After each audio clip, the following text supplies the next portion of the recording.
Hi everyone. How's it going? Good. I'm really liking the music. I think this week Zach and Nick will join a little bit later, because I think they were up late working on some stuff last night, but they should join us pretty soon. So maybe we'll give people another maybe 3-4 minutes to join. This week we have streamed on a lot more platforms. So we're on Facebook, we should be streaming on LinkedIn, we're also on Twitch, and we're streaming, I believe we should be streaming on both Twitter accounts. Let me just double check the Legends of Bezogia account and make sure that we're live on there. I believe we should be. Oh, we're not for some reason, but maybe I can double check that now.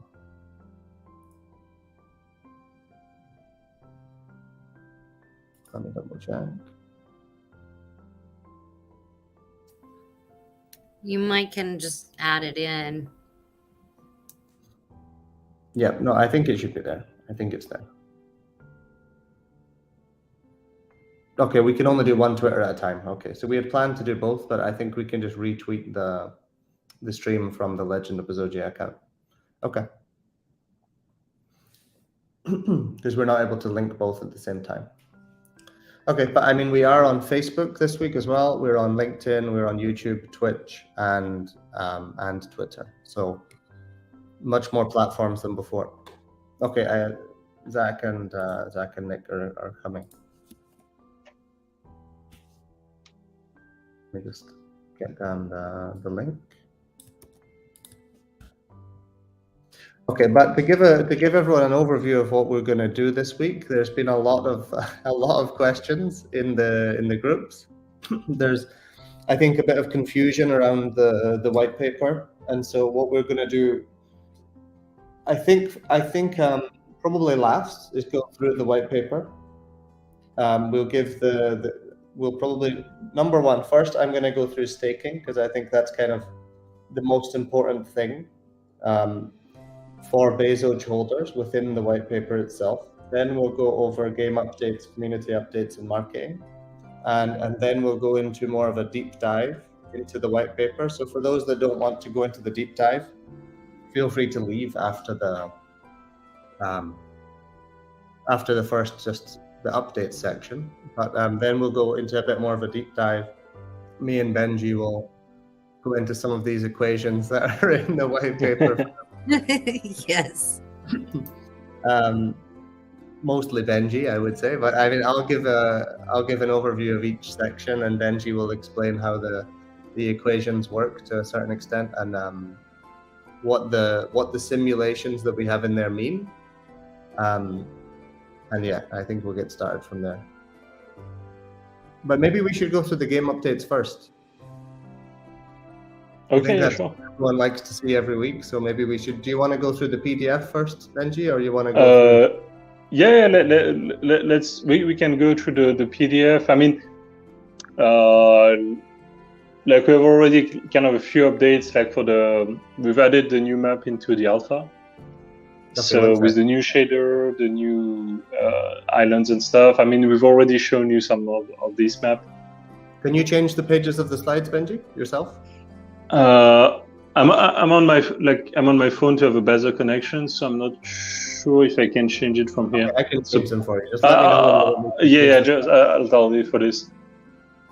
So yeah, so this is like a new model of an enemy, of a skeleton of Bezogia. It can be like an enemy, but it will also be like if we do summoning for the Dark Zoji, they will summon these skeletons in the future. They will have another more basic spell at the beginning, but that's what we will add in the future. This will be like the witches in Clash of Clans. For those that know Clash of Clans, you'll know the witch summons these little skeletons that will help you fight in battle. This is kind of one of the things we had in mind for one of the Dark Zoji powers, is that because they're summoners, it would be nice if they could summon these little skeleton Bezogia to help you fight enemies as one of their abilities. I think I remember someone in the community, their child was asking specifically if they could have a skeleton Bezogia after seeing the trailer, that little piece in the trailer where it shows the summoning part. So that's pretty cool. Yeah, I think it would be cool because every breed will have its own spell, and for each class, like for the speed Zoji, they will have the speed boost, etc. And we can show you maybe we can show the effects, or we go through the PowerPoint first. Yeah, let's go through the presentation first. Yeah, later on we'll show you the effects for each breed, and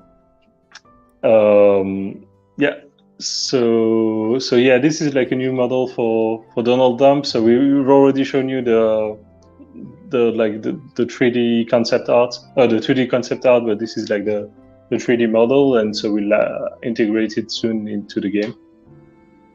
Can go to the next one. We have also some new versions of weapons, so the block breaker.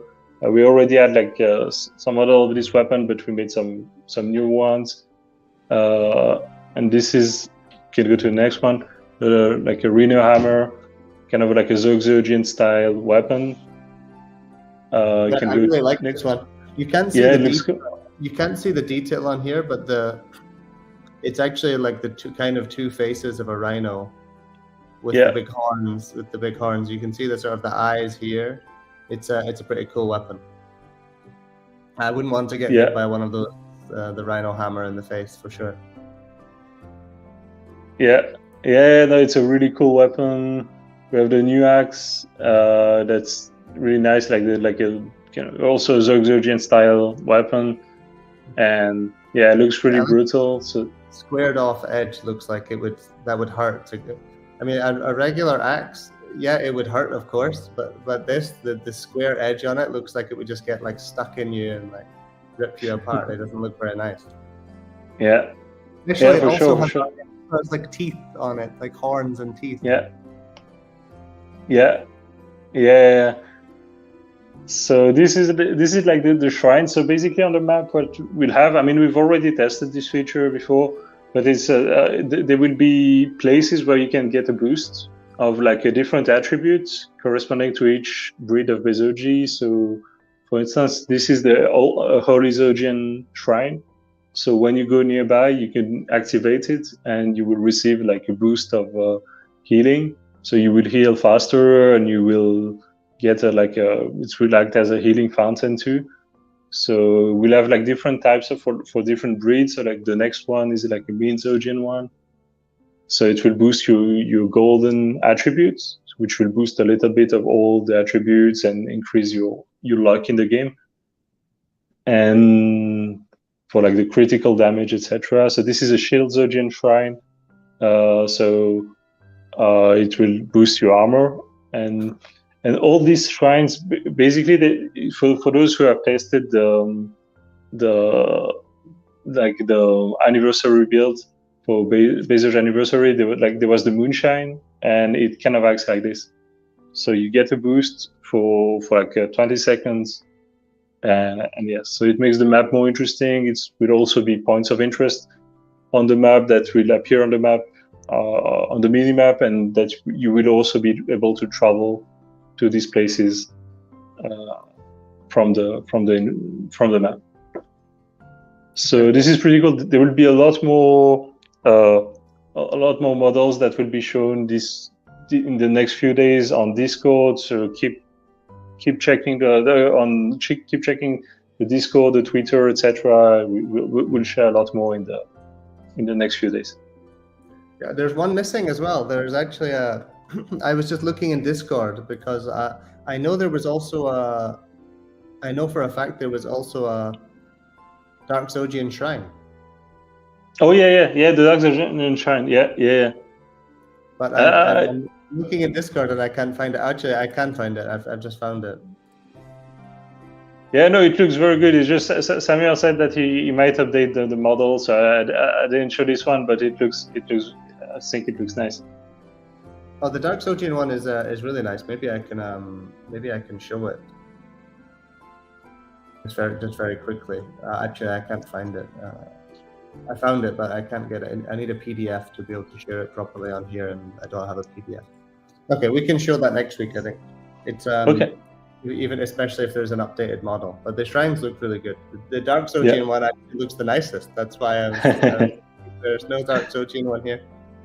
I think Carrie has seen them in the company Discord. Yeah, no, it looks really cool, and maybe we can show also like the effects of each breed. Yeah, sure. So let me fire onto the effect. Which one would you like to go through? Just one by one?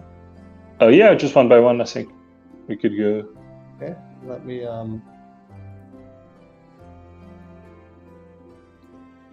do armor first. Okay, I thought I uploaded these in advance. Actually, I did, and they've removed themselves. That's weird. Quick reminder to everyone, make sure you hit that like button.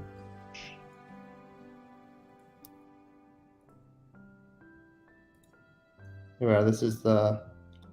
Oh, let me go back. So this one was the armor, right? This one? Shield.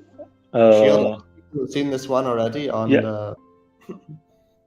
They've seen this one already on Twitter. We shared this one already. Let me play it again. Yeah.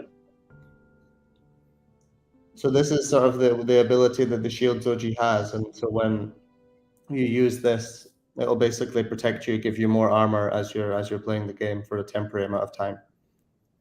Yeah, and so each breed of Bezogia will have its own special spell like that, and so it's really like this one is for the Shield Zogi. Like each one will be different, and it will be more powerful the more pure your Bezogia is.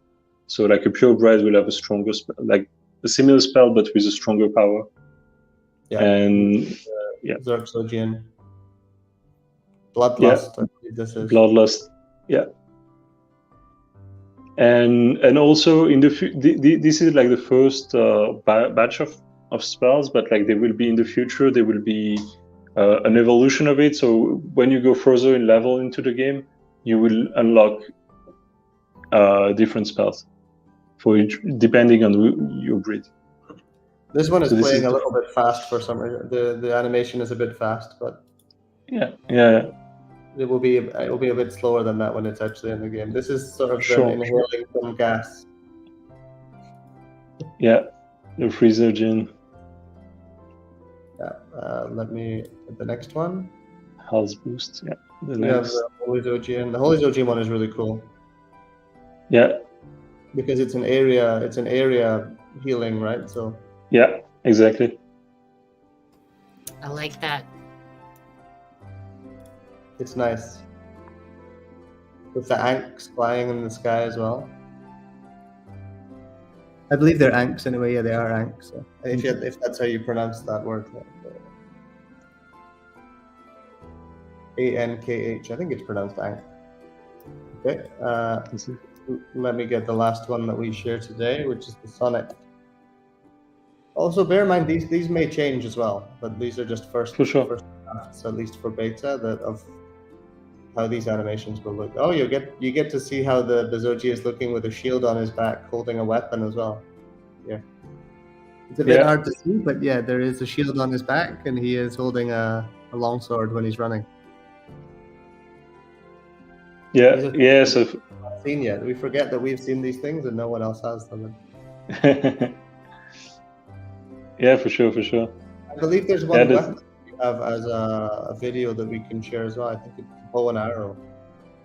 Yeah. One of the bow and arrows. I think this is the mid-level. Is this mid-level or the top-level bow and arrow? It's top, right? It's top level. Yeah.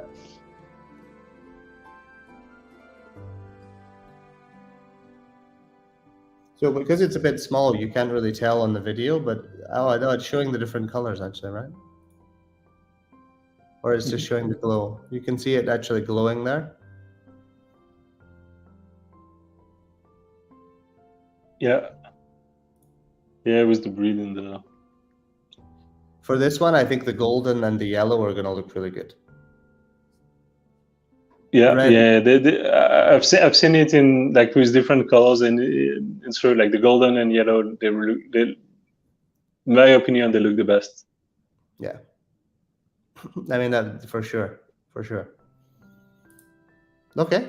So yeah, like quite a few new models for the game. Like the coding part of the game, we've added like a few things. Like there are like different levels of enemies now on the map.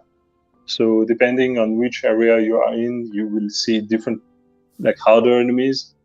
Right now we use still the same models as before, but like they are like we're preparing all the new models for the higher level of enemies and for different types of enemies. So this will be integrated into the game.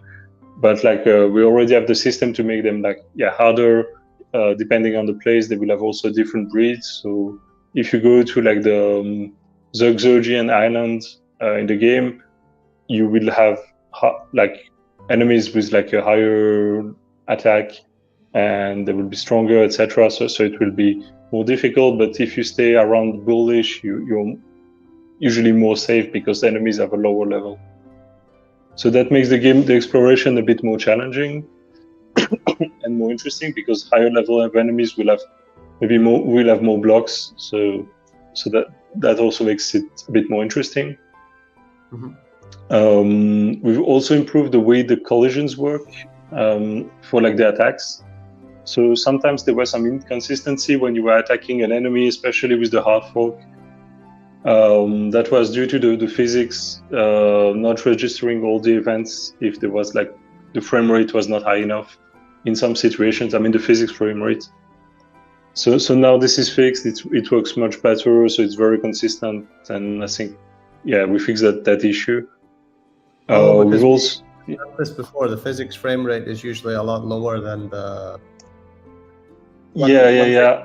People might not know is the physics frame rate is different from the actual game frame rate. So there's a frame rate within the game on the server usually. I believe the physics frame rate is usually calculated on server. It's also calculated locally. It's both. But it's computed on both. It's like 30 per second, which is not too low, but like. But to give people an idea, we talked to Unity Multiplayer, and I think it was what game was it? Was it Call of Duty? Yeah. And their physics frame rate is actually 15 FPS. Just to give you an idea, I think it was 15. They said. I remember they said 15. Yeah. So 15 it's normal it's actually normal that the server is running at around 15 FPS for these sort of things. And the lower the frame rate is running on the physics on the server, the more players we can handle actually, because the physics isn't the majority of the messages between the correct me if I'm wrong, Benji, because sure. Yeah, there are kind of two aspects of this. There is like the physics and the ticks, but in our case, the two are aligned. So there is one that's like the frame rate of the server at which it sends and receives messages. So this is like 30 per second, and it's in our case it's the same. So in some games it might be different, but like we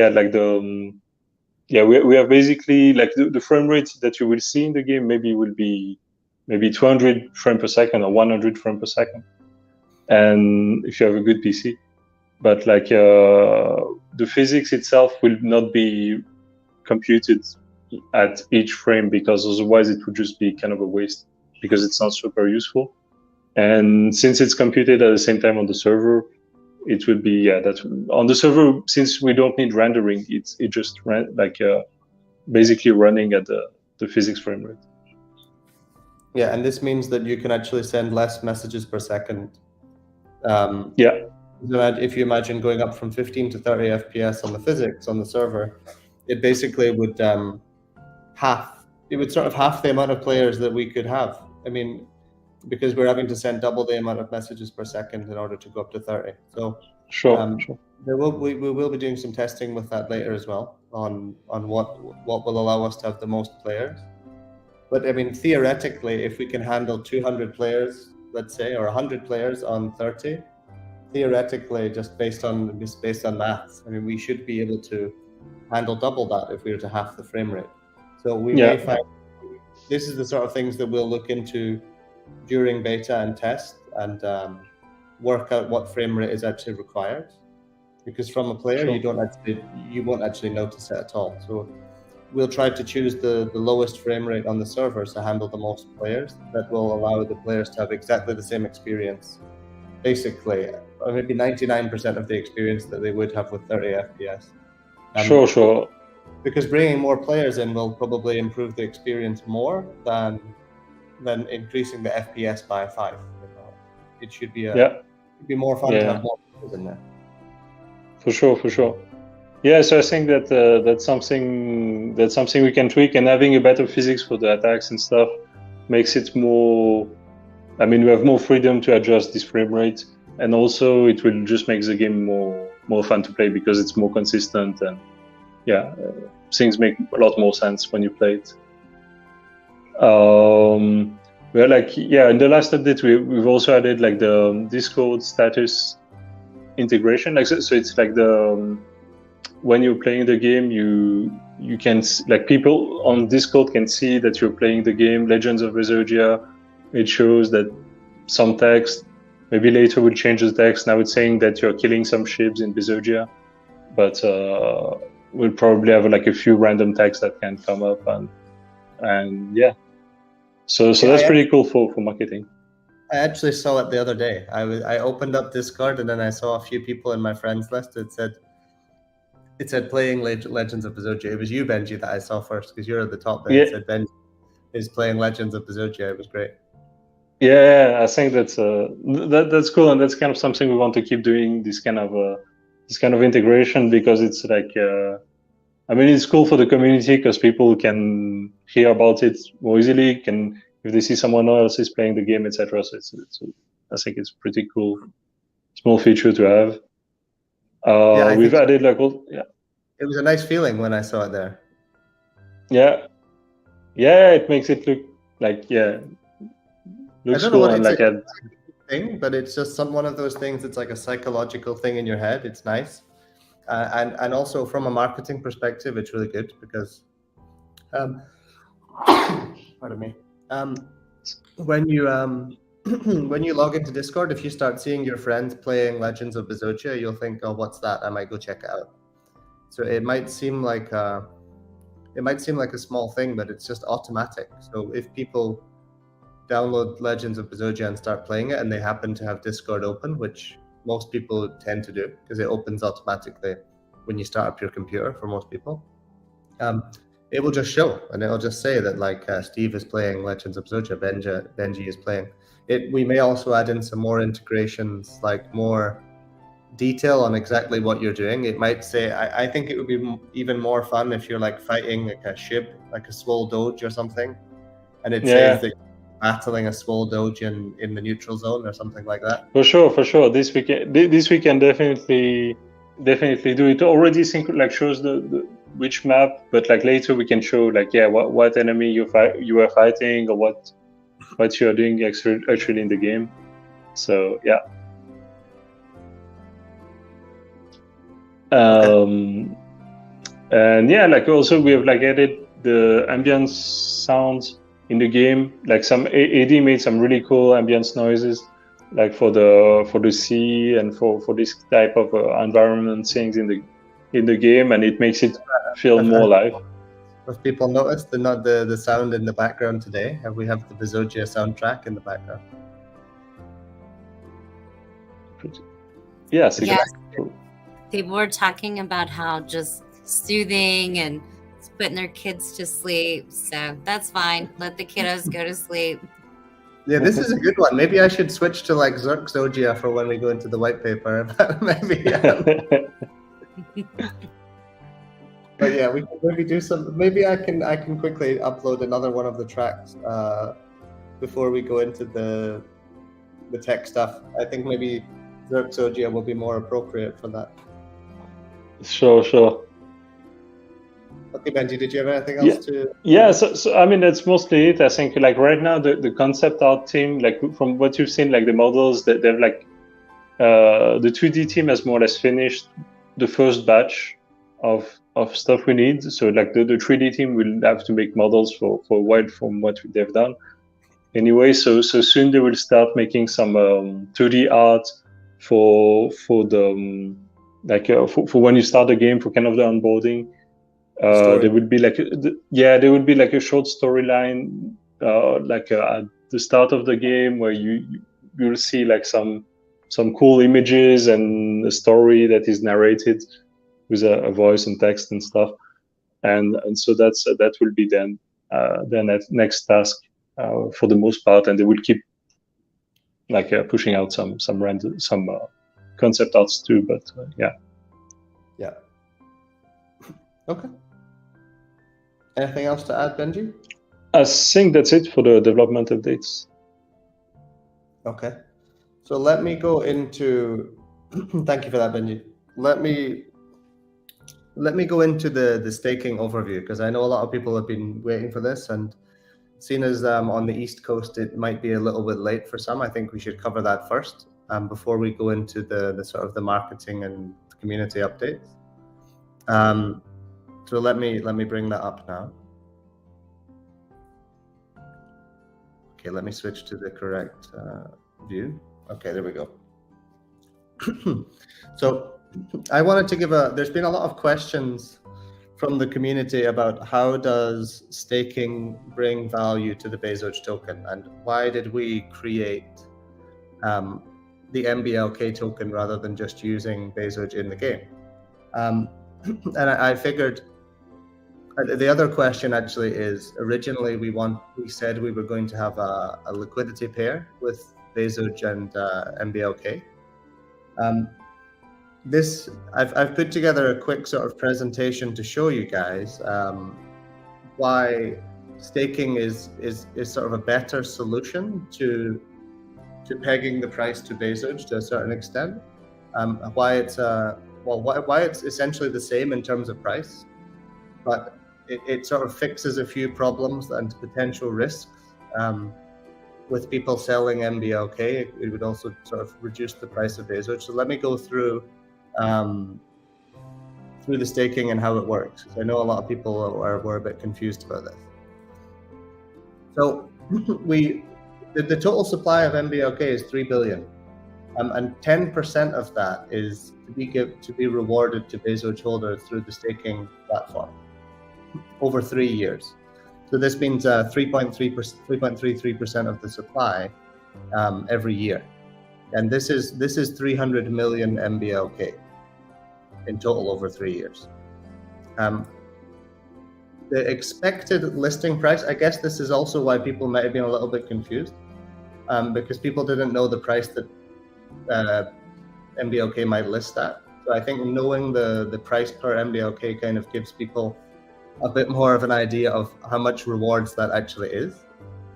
This is not confirmed yet, but this is the expected listing price. It won't differ very much from this at all. It'll be around 10 cents. It may be 9, it may be 11, 12, but it's not going to be. We're not going to change it to like 1 cent. That's just not possible. So, with that in mind, on launch, there will not be very much of MBLK in circulation. There is a 3 billion supply, and in the beginning, there were the first month or so, and after the first month, the supply will basically stay the same for around 6 months. The supply will only be 15 to 30 million MBLK that is circulating. That is from IDO, and that is all that will be circulating. There's IDO, and then there's some of the previous sales will have some token allocation already unlocked. But most of the token allocation for the seed, the strategic, and the private rounds is locked over a vesting period of 2 years. So these people don't have access to their tokens either in the beginning. And for the first 6 months, basically, again, to be confirmed, it may change a little bit, but for the first 6 months, none of that will come into circulation at all. They don't get anything for the first 6 months in the investment rounds. So basically, the only way to get any additional supply above this 0.5 to 1%, after the first month, it'll be around 1%. But after that, the only way to get any MBLK new supply will be from Bezogia. So through staking of Bezogia, as we said, 3.33% of the supply comes in every year. So it's about 0.27% per month is coming into supply. And just to maybe illustrate that a bit better, at the listing price of MBLK, which of course we don't expect it to stay at listing price, it's typical that it would increase a little bit. That's speculation and not financial advice, of course. But if it is to stay, which is essentially what we believe is sort of worst case scenario, at the listing price, this is $30 million of MBLK rewards given over 3 years. I've seen a few. There's a lot of people in the community and on Twitter asking me why are Bezogia holders not getting anything, and why are these investment rounds only opened up to institutional investors? Well, that's why we added staking. We're actually giving essentially the same amount of tokens that we're giving to people that are having to buy them. We're giving them for free to Bezogia holders. And they're locked up for about the same period of time. If you were to buy them in the investment round, you would pay for them, and you would have them locked up for 2 years, over a 2-year vesting. So you get them for free by owning Bezogia in staking, and yes, it's over 3 years instead of 2 years. But I mean, it's infinitely better because they're free. And this is $30 million, assuming it's 10 cents a token. If that price was to go up to $1 a token, and if you realize there's a very small supply, at 10 cents a token, it's a $3 million circulating market cap, which is tiny. And if that was to go up to $1, for example, that's only a $30 million market cap. So we're not talking about having like a crazy market cap in order to achieve these things. We're talking about having a market cap that is lower than Bezogia in order to have a $30 million market cap with a $1 token. So it's not crazy either. So maybe breaking it down into some examples will help a little bit. So I know Matt did share a graphic in the community showing what happened. There's a lot of different scenarios, so I would advise looking at that if you want to get a bit more detail.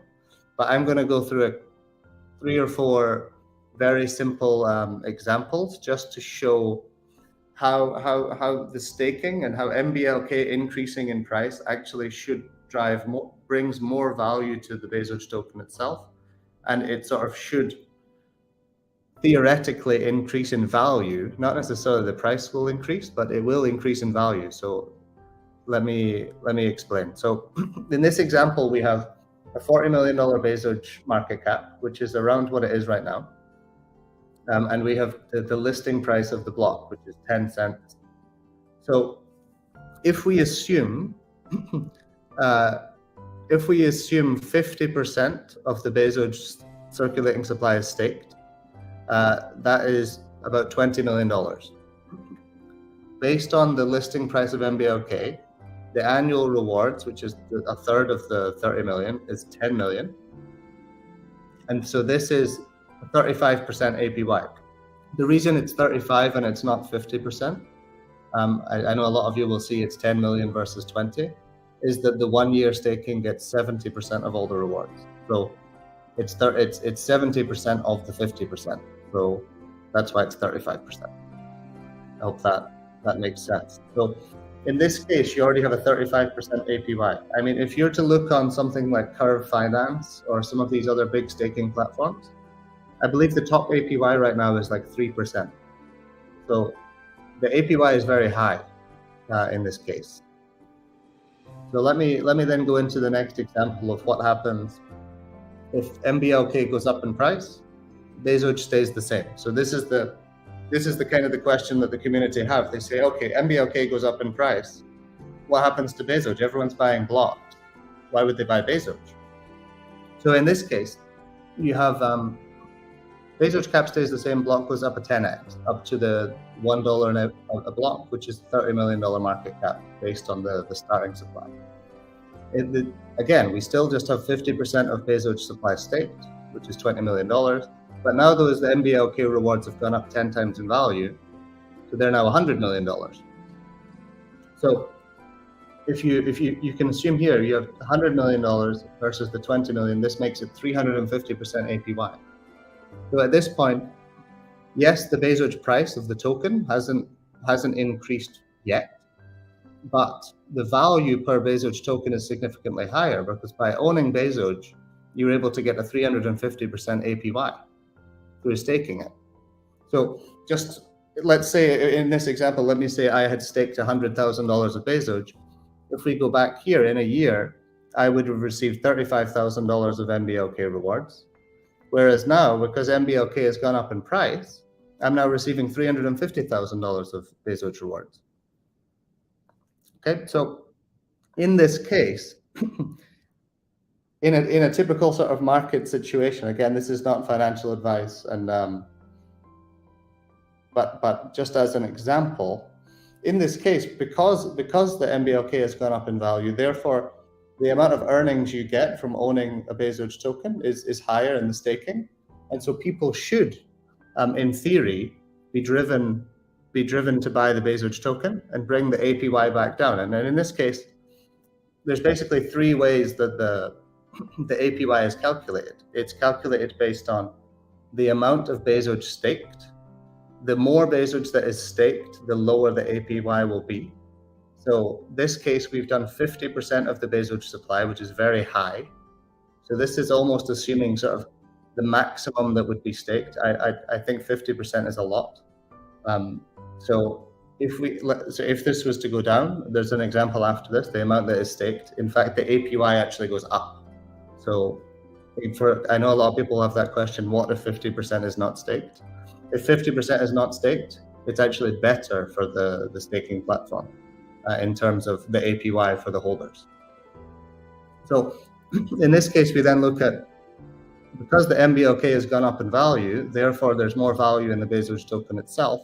And so people start buying Bezoj in order to stake it. And that drives the price of Bezoj up. So then we have a 400 million Bezoj cap versus the $1 MBLK. And now you're looking at the same amount staked. It's worth more because there's $200 million of Bezoj staked. The MBLK rewards are still the same, $100 million based on the $1. And then it's back to a 35% APY, which is still very good. I mean, this is a very good scenario. So in this case, this is how the price is pegged to the MBLK price. So whether the price of Bezoj goes up or not, if the price of MBLK goes up, there is more value in owning Bezoj because you will receive more dollars worth of MBLK in the staking platform. I hope that makes sense. Is everyone on the call following me yet? Am I making sense? Yeah. I'm following. Yeah, pretty clear. Okay. So then let's go to the last example that I was just talking about. So we assume that it's not 50% that was staked. Just to give the example, it's as you can see exactly here. The only difference here is I changed to 25% of Bezoj staked. So rather than having $200 million of Bezoj staked, we just have the 25%, which is 100 million, at the $400 million cap, which is half of our all-time high, I believe. Then again, you can see the only difference here is the APY doubles. So the less people that actually stake, this is more beneficial for those that are willing to stake because the APY actually will increase the less people that are staked. So I hope this makes sense as to why we've why the MBLK, the more successful the MBLK is, the more rewards there will be for Bezoge holders, and you are getting those tokens for free just by staking your tokens. So you're actually in a better place than the people that are investing in the blocks directly by buying them with cash, because you already own your Bezoge as an investment, and now you're able to stake it and actually get these blocks for free. So this is just bringing, there's no downside to the blocks coming into the ecosystem as a Bezoge holder, really.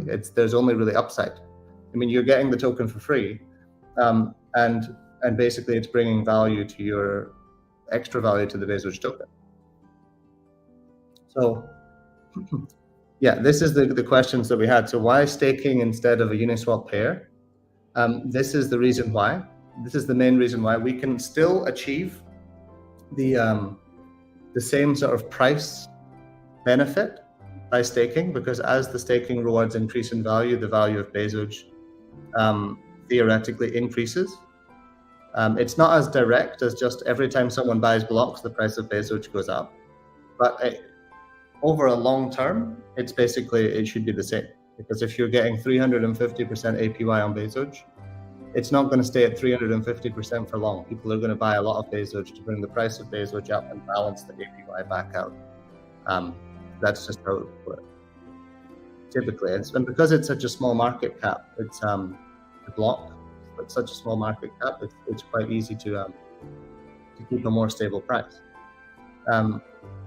Okay, sorry, I missed the most important part. So the negative side of pegging the Bezoge token directly to the block in a Uniswap pair is that all of these earnings of the block, which is 50% of the total supply, and also all these people that are buying from staking, are earning them from staking, and all of the other advisors, all these other rounds, every time they want to sell a token, and especially the in-game earnings will be the biggest driver on this. Every time they sell, how Uniswap works is you would swap your, let's say I wanted to swap MBLK for USDT. If Bezoge was the main pair for MBLK, what Uniswap would do, it would look like just one transaction to you, but it actually does two. It will swap your MBLK for Bezoge. So the first step, it will reduce the value of MBLK because it's selling MBLK into Bezoge. So you reduce the price of MBLK. Then it will then swap your Bezoge into ETH, because the pair for Bezoge is ETH. So it would then swap your Bezoge for ETH, reducing the value of Bezoge. Then it would swap that ETH for USDT, reducing the value of ETH. So rather than having just one transaction of yes, all as a user you see is block going to USDT, actually there's 3 different transactions that go on there. And we would be reducing the price of block and then also reducing the price of Bezoge with every sell. So it would be a double sell every time someone wants to sell. So as you can imagine, this is quite a dangerous thing to do for an in-game earning token, because if there is suddenly a lot of earnings and people decide to sell their tokens, not only would it bring down the price of Bezoge, and not only would it bring down the price of MBLK, it would also bring down the price of Bezoge at the same time. And it would, and also, if you remember, because the block is pegged to Bezoge, you're selling blocks and decreasing the price of blocks. Then you're selling Bezoge, decreasing the price of Bezoge. And when you decrease the price of Bezoge, you're also decreasing the price of the block again, because all of the liquidity and the value of the block is based on the value of Bezoge. So you're decreasing the value of the block twice, and decreasing the value of Bezoge at the same time. So it's actually quite a dangerous thing to do. So I know a lot of people believed that was what we were going to do. We did discuss that. I think we've discussed this on previous AMAs, that it's quite a dangerous thing to do, and so it's not confirmed yet. I remember we had an internal discussion about it as soon as we put it into the wiki, and we said that this is something that may have to change. And I believe we've mentioned it at the time on an AMA, saying this may not be the case because it's quite dangerous. But yeah, that's the reason that we're not using Bezoge in the liquidity pair against the blocks. I hope that makes sense. Number two, why are we not just using Bezogia in the game directly? We will be using Bezogia in order to buy NFTs. So any NFT sales that we do should be payable in MBLK and Bezogia. So they will kind of be used in the game. Bezogia also will be used in the game in terms of, we're going to set a maximum number of Bezogia staked that will give you an XP boost in the game. So we're not 100%. We need to do some testing during beta to get the amount of XP right, Benji, and balance it a bit. But let's say, for example, stake 1 trillion, up to 1 trillion, and get up to double the XP. So as you're playing, you will earn double the XP if you've staked 1 trillion. Now, if you were to stake half a trillion, so 500 billion, you would only get a 50% boost. That's the sort of how that would work. So by staking Bezogia, you will get a benefit in the game. And as we'll go through later in the white paper, the way that you earn in the game is very much dependent on getting to the next level first. The player that gets to the next level of earnings first, like levels their player up and is able to complete quests that no one's completed before, is extremely important. So the faster you can level up your character, get access to more powerful weapons, and increase the stats of your character by leveling up, it's very beneficial. So I believe in order to be competitive, you're going to have the maximum amount of Bezogia staked. And this is for the really competitive players that want to earn as much as possible and level up as fast as possible. But still, basically all of these players will have to stake Bezogia in order to be competitive. The other thing is, from owning and staking Bezogia, you'll get access to early access to NFT sales. So let's say we bring out some new, more powerful weapons in the game in an expansion. Then we will most likely, around the time frame is not confirmed yet, but let's say 1 month early, we'll give access for people through sort of the Blue Beginnings launchpad to get early access to these weapons. So you'll actually be able to get them a month before. I'm not going to stick to that fixed amount of 1 month. It might be 2 weeks, it might be 1 week, whatever it is. But earlier, then you're able to actually mint them in the game. So the only way to get these weapons will be by owning Bezogia and then buying them in the NFT sales that we have. So this is also extremely beneficial for competitive players, because the only way, again, to have the most powerful, up-to-date weapons and armor and shields and everything in the game will be anything we release, in fact, in the game. The only way to get it first will be to be owning Bezogia and staking Bezogia. So that's also a benefit to Bezogia holders. And then, to be more direct on the actual question itself, why are we not using Bezogia in the game? The main reason is we don't have any supply to give. The entire supply of the token is already distributed among all the holders. We as a project only have around 6%. It's over 10% of the circulating supply, but it's a very small percentage. We don't have any tokens that we can actually give out as earning to players, and so it doesn't work. I mean, there is no way for us to give out enough Bezogia. There's not enough liquidity there to give out. So we have to create this new token with a very restricted supply that is opening up very slowly over a period of a few years, especially the way that the algorithmic earning pools work. We'll go over that a little bit later as well.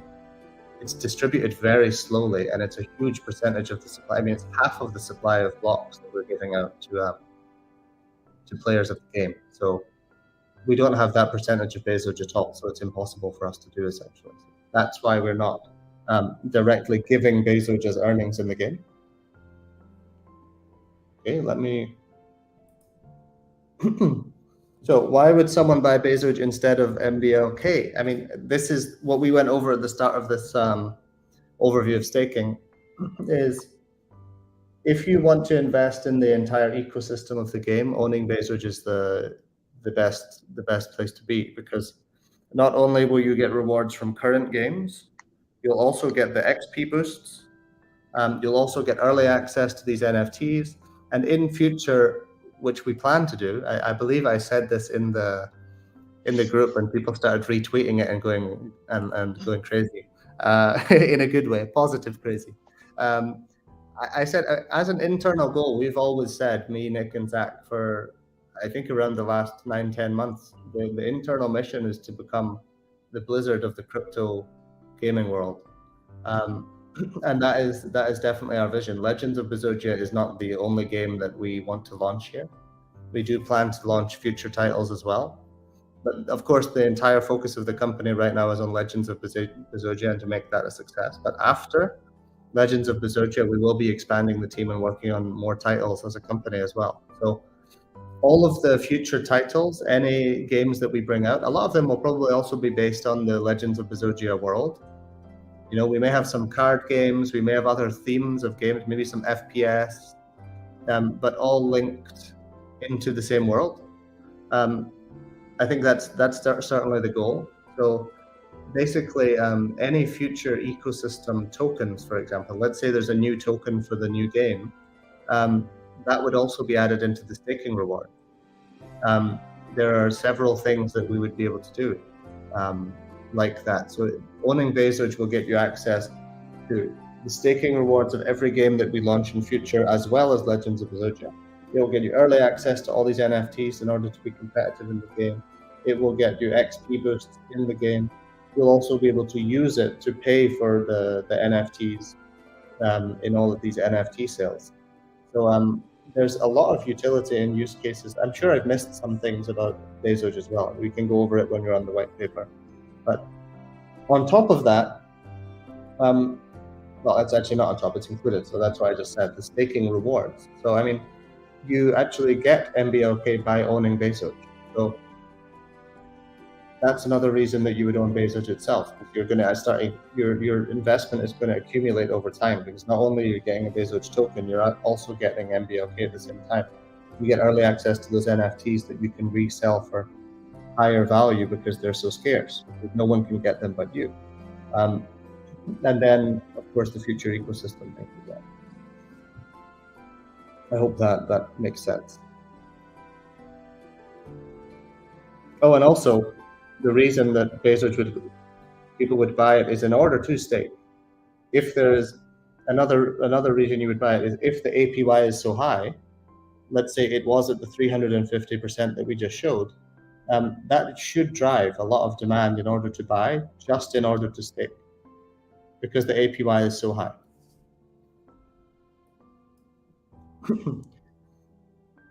Okay, I think this is, I don't know if this is the last question. I have one, this is the last question that I have written in this document. Again, a few people in the community have said this. They don't plan to stake. Do they still benefit from staking? I think I've outlined that in the previous slides in terms of, even if you do not stake your Bezogia, you will still get benefits in terms of the value of the token will be increasing because people want to stake. Whether you stake or not, if the APY is so high, that should drive demand to buy the Bezogia token itself, which should increase the value of the token. Therefore, by owning the token, it should go up in price, and that's how you would benefit. You would just be benefiting on the price side of things. You wouldn't be benefiting from the rewards of staking. You wouldn't be benefiting necessarily from the earliest access possible. We still need to confirm if you get early access to these sales just by owning Bezogia or by staking. Most likely you'll have to stake to get access, but at least you will still benefit even if you don't stake, because the value of the token is higher, seen as you're getting extra rewards and you're able to get multiples on your tokens every day through the APY and the staking rewards. Okay, that I think that covers the game, the staking overview. Sorry, it took a lot of time, but I think this is an extremely important part of the ecosystem, and I think it's gone a little bit maybe it was communicated a little bit unclearly, but essentially owning Bezogia is getting you exactly the same amount of tokens basically as people are investing in. It's just over a 3-year period, and it's as a staking reward. It's essentially the same. So we are bringing a lot of benefits to the Bezogia holders through the staking. And it should bring value to the ecosystem as well. I wanted to just ask you quickly, because you went over the fixed staking. This is only the yes. That's a good point. You went over just only the fixed staking. Yeah, this is only the fixed staking. I'll go through let me switch to the right view. In the white paper section, we'll actually go through the other rewards. This is only the staking rewards that we know, and we can essentially guarantee that will be going out. We know exactly how much MBLK is going out in the fixed rewards, and that won't change. So that's why that was all I included in the staking overview. But on top of that, we also have the dynamic rewards, and we'll go through that when I put the white paper up after we finish the community and marketing update. Okay, so at the end of this, I think we might bring some people up for questions if people want to actually come on stream. We may do a little section before we do the white paper deep dive. Bring 2 or 3 people up to ask questions, but then we'll go into a bit more of a deep white paper dive that might bore some people because we might get a bit geeky. But I think basically it'll be nice to simplify the white paper, and I hope that me and Benji are able to simplify. I think I simplified the staking a little bit there. At least I hope I did and explained it. But I think we're going to be able to simplify the white paper down a lot and just explain the equations, why we have them in place. And yeah, without having to read through however many thousand words the white paper is. Okay, so Kari, do you want to do the community updates? Are we doing marketing updates actually, or are we going to? I don't have any updates on the marketing for this week, so I know we have. I am supposed to do the marketing, Zach. guys. Hello. Okay. I've been running. Yeah, I've been running from wall to wall trying to find my coffee today this morning. That's why I was a few minutes late to the AMA. No, I have at least some of the marketing updates with me. So I'm just gonna go over that quickly. Sorry to just bump in. I just felt like it was my turn. No, it's your turn. It's the marketing time. First of all, I'd just love to thank everyone who's here live on the AMA, and also love to thank everyone that shows up week on week or listens to the recaps of the AMA every week with us. Okay, so on the marketing front, I think I'll start with the white paper. So with the white paper, we had a marketing campaign that kicked off. A lot of it was press releases. So from what we noticed, and we're still waiting for more data to come in, but it's done really well. So we had some paid promotions, some sponsored, as well as there was a lot of propagation through different channels that kind of picked up our news. In total, I think someone had put a list together, wasn't from the team, but I saw there was about 50 places, 50 links that I had seen on that document, or on a way to like actually notice how far and wide it went out.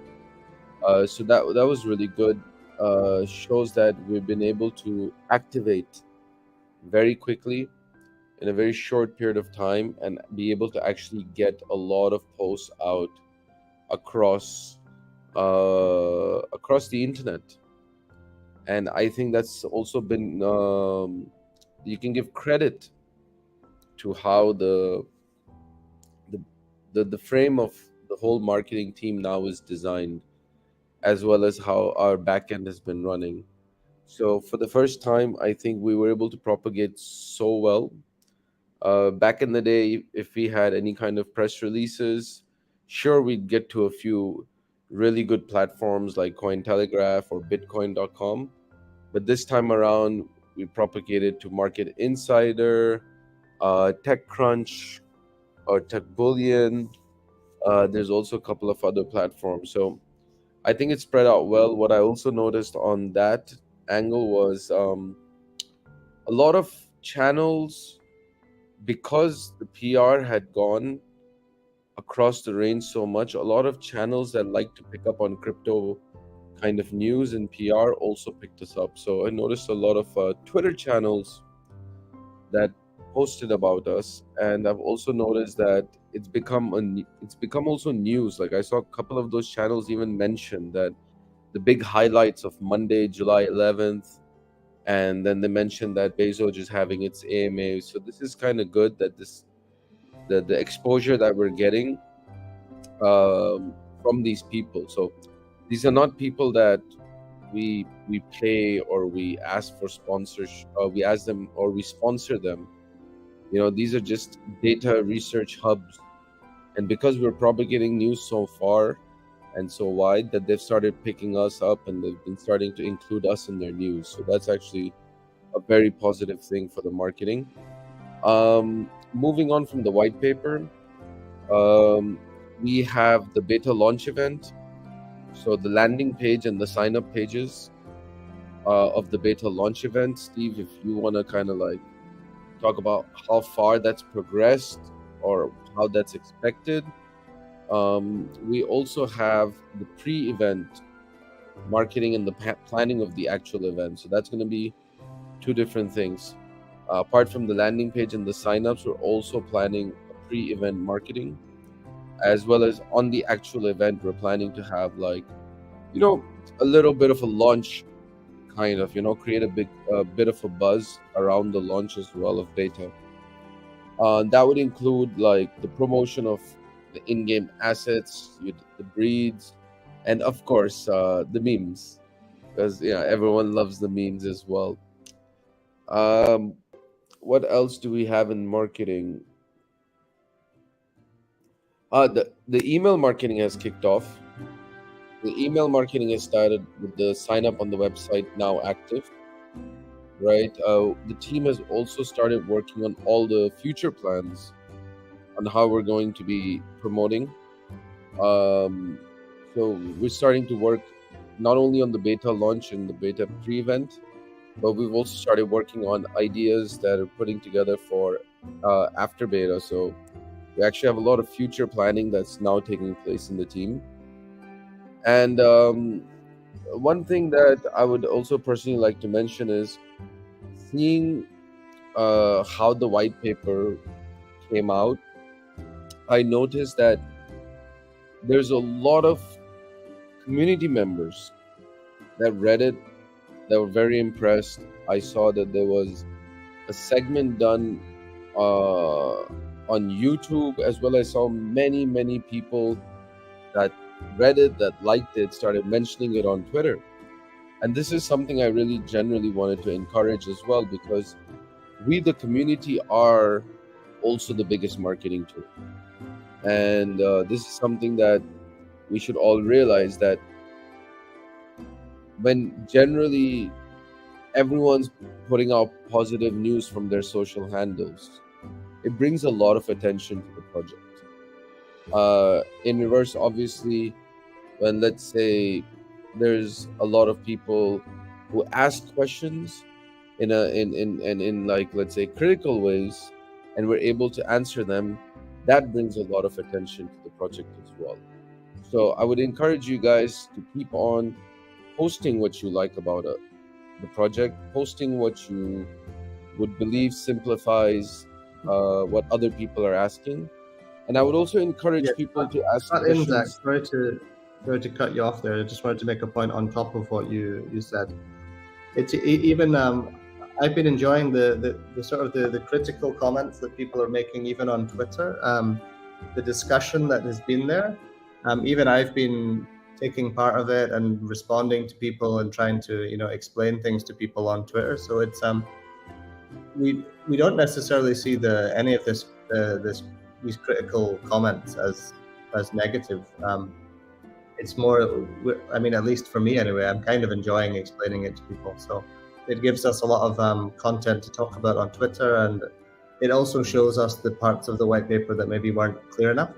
And so yeah, sorry, this is all positive. That's what I was trying to say, is that whether it's critical questions, whether it's good questions, bad questions, it doesn't matter what it is. A community engagement is a great way to also do marketing. So I'd love to encourage the community to keep it going with us. Post about us, post what you like about us. Even feel free to post questions. And like I said, even if there is questions which are difficult, or it seems like they come off as difficult, they're actually very good for us, because when we as a team are able to answer them, there's a lot of people in and out of the community that were thinking of the same question, or they were in the Telegram chats or in the Discord communities wanting that someone to ask that question so that they could read those answers as well. So this is something I've always encouraged, that as a community, we're a very strong marketing team as well. Whether it's also even on Facebook. Even on Facebook, there is a lot of comments and a lot of activity. So I'd encourage people to do that. And obviously, I also want to let all the loyal and early holders and all the guys that are always been there, loving the project, have their trust and confidence in the project, to not take anything negatively. It's standard. It's very common for people. Or let's say when you look at you put yourself in the shoes of an investor, no matter where you go or wherever that investor goes, right? If he's going to a table to do a deal, they always are going to come off as critical. You're not going to notice that anyone's going to come smiling or joking or be humorous about their hard-earned money. So it's very normal for people to come from a critical angle that in no way really does imply any kind of negativity.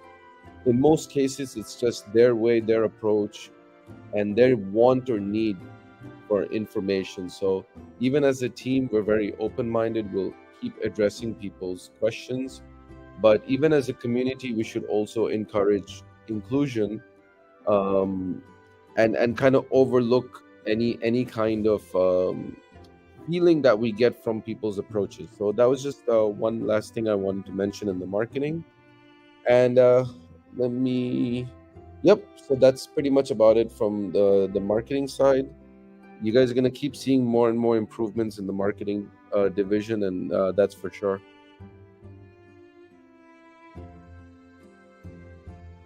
Okay, I'm good. Yeah. Yep.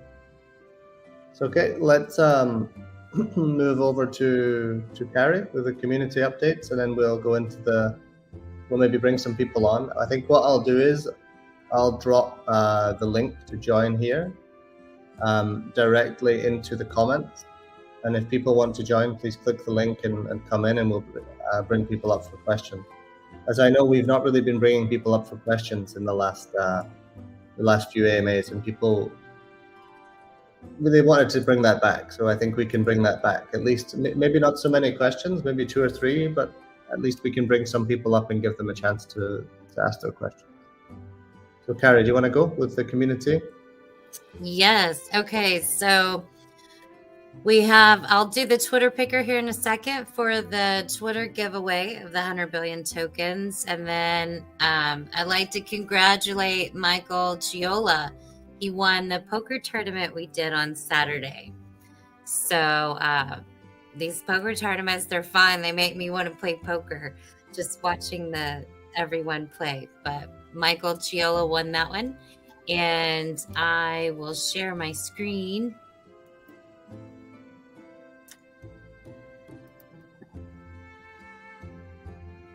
Congratulations, Michael, by the way. Yeah, I saw that. Michael is always on the. He's always on the streams. All right, can you guys see my screen? Okay. Yeah, let me switch to the bigger one. There you go.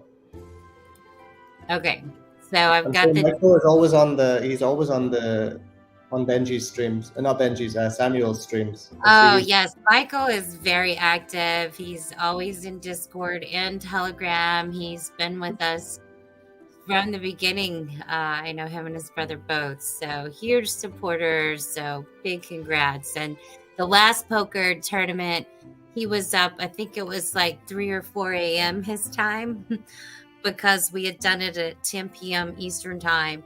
So he stayed up really late just to be a part of the last poker tournament. So it's great. It was tough. It was a tough battle at the end, but it was fun to watch. All right, so I've got the giveaway tweet loaded here. There was 434 replies on this one.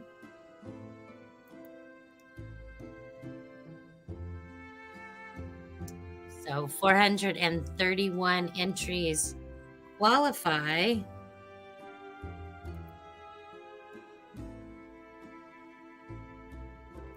And the winner is, drumroll, we have Rn Oris.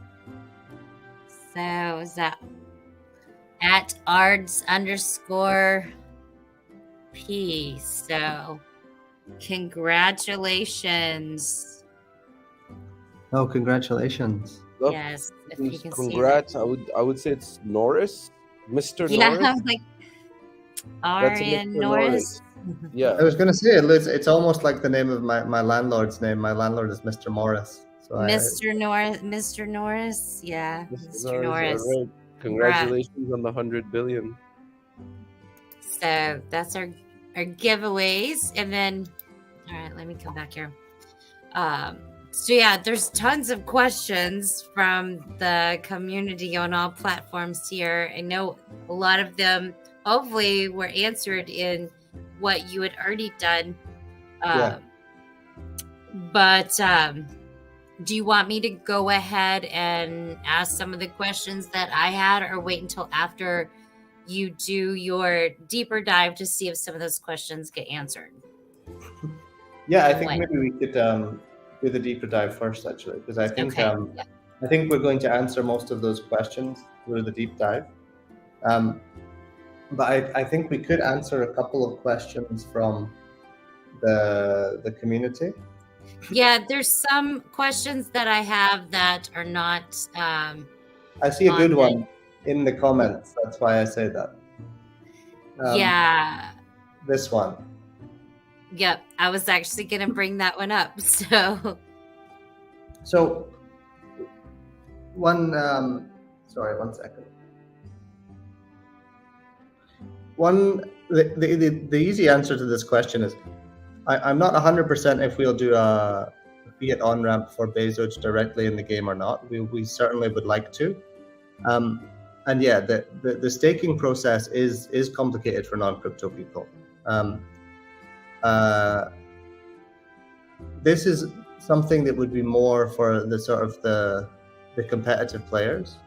And even if the majority of players do not buy Bezos and stake it, they will most likely be buying blocks in order to spend them in the game, which will drive the APY and the price of the block up, which will bring up the APY on Bezos. But yes, we will look into a very simple way that people within the game should be able to buy and stake Bezos, most likely through a simple UX where there would be some sort of fiat on ramp or ETH on ramp where they're able to get ETH by Bezos in a couple of clicks, and then staking. The staking is actually extremely simple. So the way that we will handle staking is going to be basically as simple as buying an NFT from OpenSea. I get that might be a little bit complicated for a newbie to crypto, but at least I think that the most complicated part, at least from Carrie, maybe Carrie can give a good answer on this, is I think the most difficult part for people getting into crypto is the first purchase. once you've done that, it's a lot easier. And actually, by first purchase, I mean getting your fiat into an exchange and then buying on the exchange. That's the hard part. Yes. Because there's a whole load of hoops to jump through, the KYC. I've been in a few groups with Carrie trying to help people buy, and it's extremely complicated. So yeah, that's the barrier that you have. So if we're able to create some a fiat on-ramp through some partners that we can find, then it's as simple as making a very simple UI and UX for the staking process, which, yeah, it should be a very simple process. And Steve, just to jump in there real quick though, but I think generally the concept of non-crypto people here is also to do with the rent to earn mechanism, right? So generally it's not that people have to make a purchase right away in order to play the game. So no, they don't. That's I think the reason Black Wolf Tinting is asking this question, if I may be wrong, I believe, let me bring myself up. I believe the reason he's asking this question is because I said in the staking process that in order to be competitive in the game and to get early access to weapons, to get extra XP boosts, you'll have to own Bezogia and stake it. I believe that's why he's asking this question. I mean, I may be wrong, but I think that's why he's asking this question. So it is also crucial that we have an easy way for people to get Bezogia and stake it so that they can get these benefits in the game. So yeah, for sure, we will work on a simple process for that so that people are able to be competitive in the game, even if they're not necessarily a crypto person. Yeah, because I just took the question as targeting non-crypto people, and the way we're generally targeting non-crypto people is just by simplifying the process of playing the game through the rental mechanism. And once those non-crypto people actually step in and they're playing the game and the earning blocks, then obviously they will want to go through the process of saying, hey, how do we actually capture this value now for ourselves? So anyone can step into the game and start creating value for themselves. But like you said, Steve, to progress, to get into and become competitive, to get to a level where you can be one of the highest earning players, for sure, you have to go through some processes which we will simplify for them. Exactly. And I think that's the key thing. It's that people come in, they're able to get a bit of a taste of it. Completely. I mean, you could completely play the game for free if you want as well. You can just play everything that you earn. You can use to buy weapons. You can play as a regular game. And that's what we mean by targeting non-crypto people. It's making the game playable by these people. That does not mean that every single function of the game will be completely non-crypto. There will be some crypto-related benefits. If you are able to buy Bezogia and stake it, for example, get those benefits, that'll be a bit more complex than just your average player. That's the sort of the pay-to-win sort of player that's willing to go the extra mile in order to, because they can see the benefits of, if I have Bezogia and I stake it, I'm going to double my XP. That means I can get to this higher level faster, and I can get the higher earnings. So that's I think that's a value proposition in itself, that players come into the game for free. They're non-crypto. They're encouraged to buy Bezogia in many ways. So there's a demand of non-crypto that would also come into Bezogia. Exactly. Yeah. I think a lot of people also underestimate the competitiveness of gamers. And I've seen gamers at such young age, they're like, okay, what do I need to do to level up? They figure that out quickly. And, you know, my youngest son and his friends, you know, they're exploring crypto and learning things on their own that I haven't taught him. Of course, I'm teaching him the safety side and wallets, but they learn, and they learn quickly. And I've seen kids at a very young age learn, and I've done it myself too. I'm like, okay, what do I need to do? And then we're talking money's involved. Now that's just on regular games. So once they figure out, oh, I can earn real money and do this, then yes, I'm going to do whatever it takes, and I'm going to learn how to do it. And of course, within the gaming community itself, you're going to have obviously people like myself heavily involved in the game side too. There's always going to be people around to answer questions. Information will be on the website, and more we can add more to those frequently asked questions and help encourage getting the knowledge out there needed. But I will be competing, so I don't know how much, I'm going to share, but just kidding. My son has found a great way. He's a big gamer, and the first thing he does is he reaches for my credit card. So it would be a refreshing change to actually be buying him items and assets of value that are actually generating back something. It would be a good change, actually, a refreshing change. I think it would be for a lot of parents. Okay. Absolutely. Let me shift. Mike James asked a good question that I think was kind of in Carrie's questions that she was going to ask. I think there's been a lot of people asking. There's been a lot of people asking, what is the Zoji migration? Not the Zoji migration. Zoji wrapping. I would say migration because he wrote migration. Basically, because we have redistribution on the token, the wrapping into Zoji allows us to calculate the amount of tokens that everyone has in staking without having to do complex calculations in the staking contract itself. So as you stake, you'll get staked Zoji tokens for the staking platform. That's all that is. So by using Zoji token, we're able to then easily calculate the value of Bezogia that you have staked, including your redistribution, so that you can keep redistribution while you stake. That's what that's for. Otherwise, we have to do complex equations within the staking contract itself to calculate how much Bezogia you have, plus the redistribution that you had since you deposited, and it gets very complex. So that's why we have the Zoji token there to allow us to calculate so that you can keep your redistribution within staking.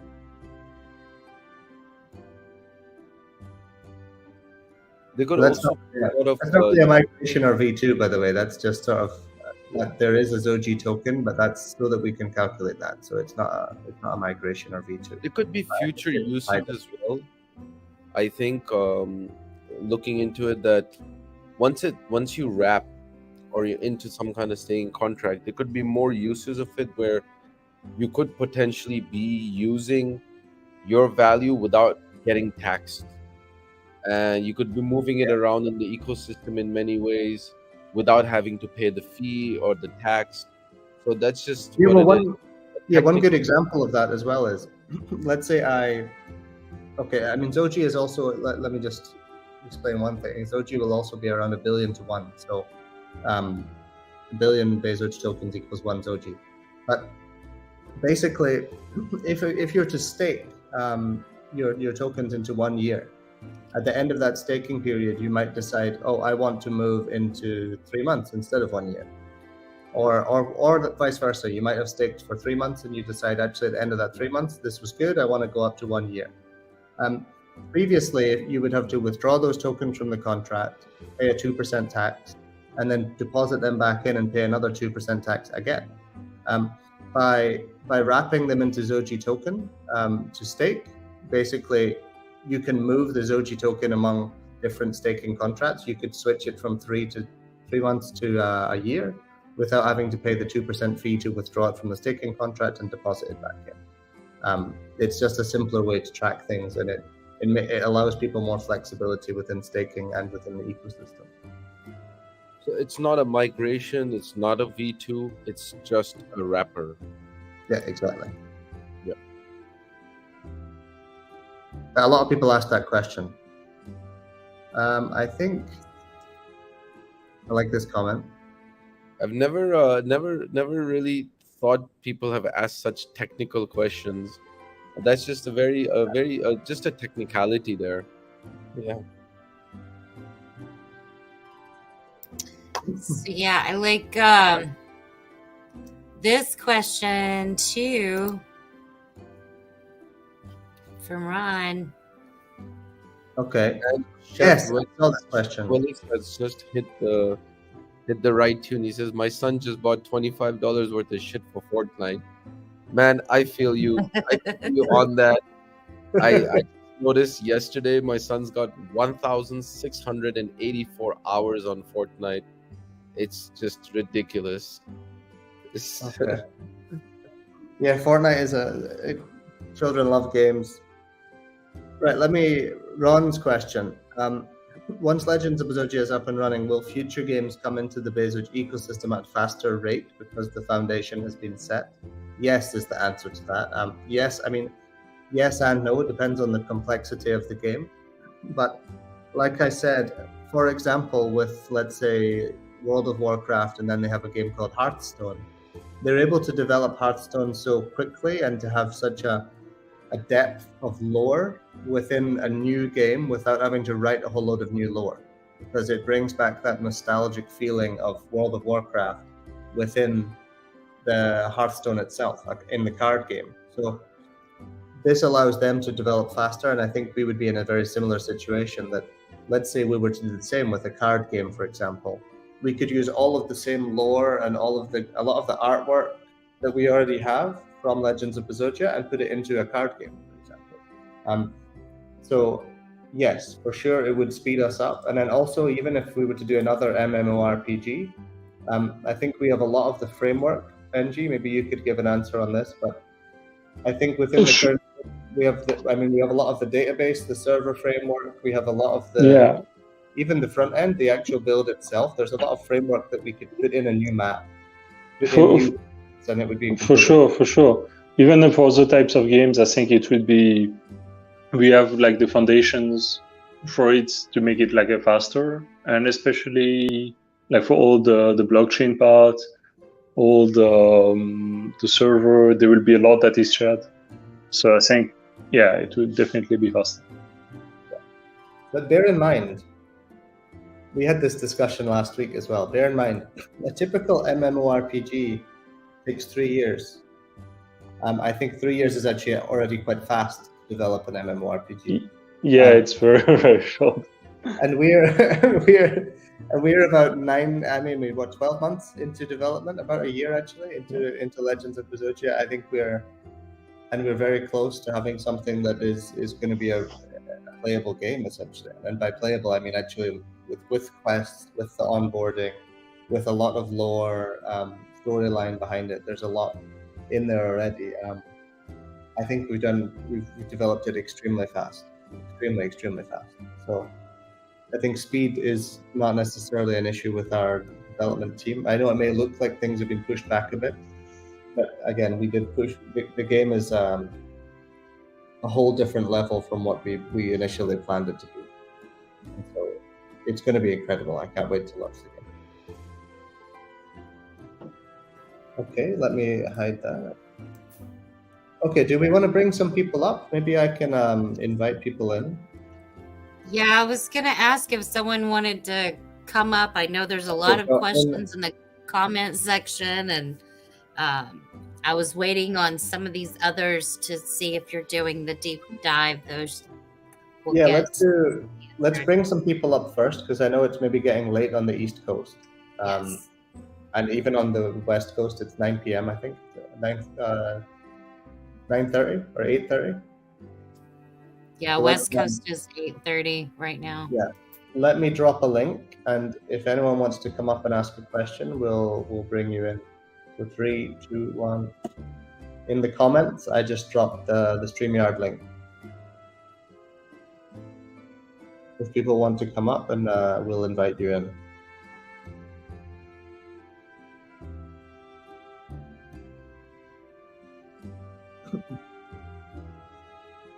In the meantime, do we regret not renouncing the Bezogia contract? I mean, Actually, to be 100% honest, I don't regret renouncing the Bezogia Earth contract. The Bezogia Earth contract renouncing doesn't really remove any benefit. If we didn't renounce it, we wouldn't have very many benefits. We still wouldn't be able to change the redistribution.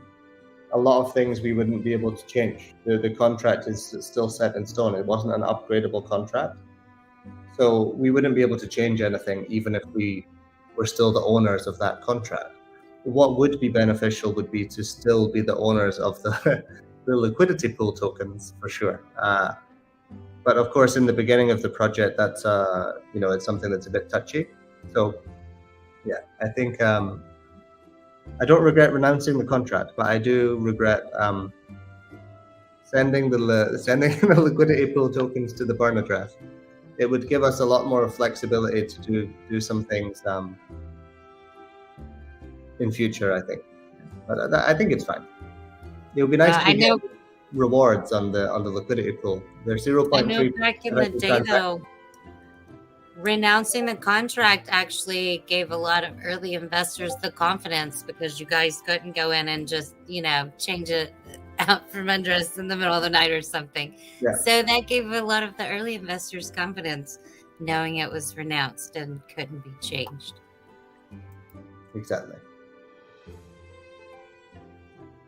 Okay, is anyone coming in? I don't see anyone. No one has joined yet. Mike, did you want to come up and ask a question? As long as you don't fall asleep on stream. I know you like to fall asleep when you're on calls. No, I think he DM'd me. He hasn't got his makeup on, so I don't think he wants to come up. We had a lot of people saying they want to come up. Sunny's face. He can put Sunny on camera and we can just hear his voice. Yeah, you don't have to go on camera, Mike, if you want to come up. You can just put your profile picture up. Like Doglord and Zach right now. Yeah, I've got my 5 o'clock in the morning face, which also reminds me that there's from the community, I've noticed a lot of people have talked about the timing of the AMAs. Trust me, guys, you don't know what it's like to wake up on a Monday morning at 5 a.m. So I'm here. I'm always going to be here. But yes, I'm with you if you guys want to take a vote on maybe changing the times of the AMA for the next one. I'm definitely all pro on that. Yeah, that would actually be, if people can drop it in the comments. The people that are watching, I know that it works for most of the people that are on here, so we're going to get a bit of a biased review. But if people would like us to move, I think next week we might move back to the original time and just test it out again with the video streams at the previous time. I did a poll. We're all night owls. Our whole company is night owls, so we tend to maybe come to the office a bit late, 10, 11, or midday, but then we work until 2, 3 a.m. So that's just how I remember messaging Benji with the link for the stream last night at 3 a.m. and he was still replying to me. I said, Benji, you should be asleep right now, not replying to me at 3 a.m. Even me in the group were replying to me. I was actually trying to pull off an all-nighter, just pushing myself. In fact, I think I messaged Carrie at 3 o'clock in the morning my time. So yeah, it was probably about 3:30 your time, because I was like, yeah. What is he doing awake right now?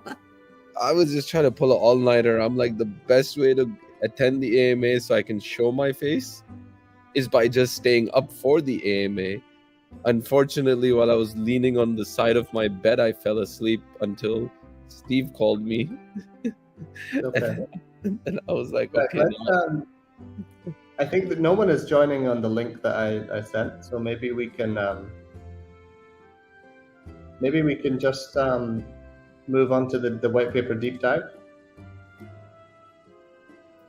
Should we? Yeah, because there's a few questions that I know we'll touch on as you go through it. So, was there anything related to staking that I didn't answer already in your questions? I've already gone over staking. The biggest staking question I had, well, outside of what you went over, is just people asking about the audit. Yeah, that's aside from Audit everything. of the staking contract? Yeah, the audit, like if it's in process, when it's completed, I guess the status of just the audit on the staking. We should have the contract audited by the end of August is the goal. We had that in the white paper, so should be audited and ready to go by end of August. Staking can't go live until the MBLK sale is complete. So as soon as that's complete, we're able to put everything live. So as I've said a few times, summoning, MBLK launch, and staking will all come at the same time.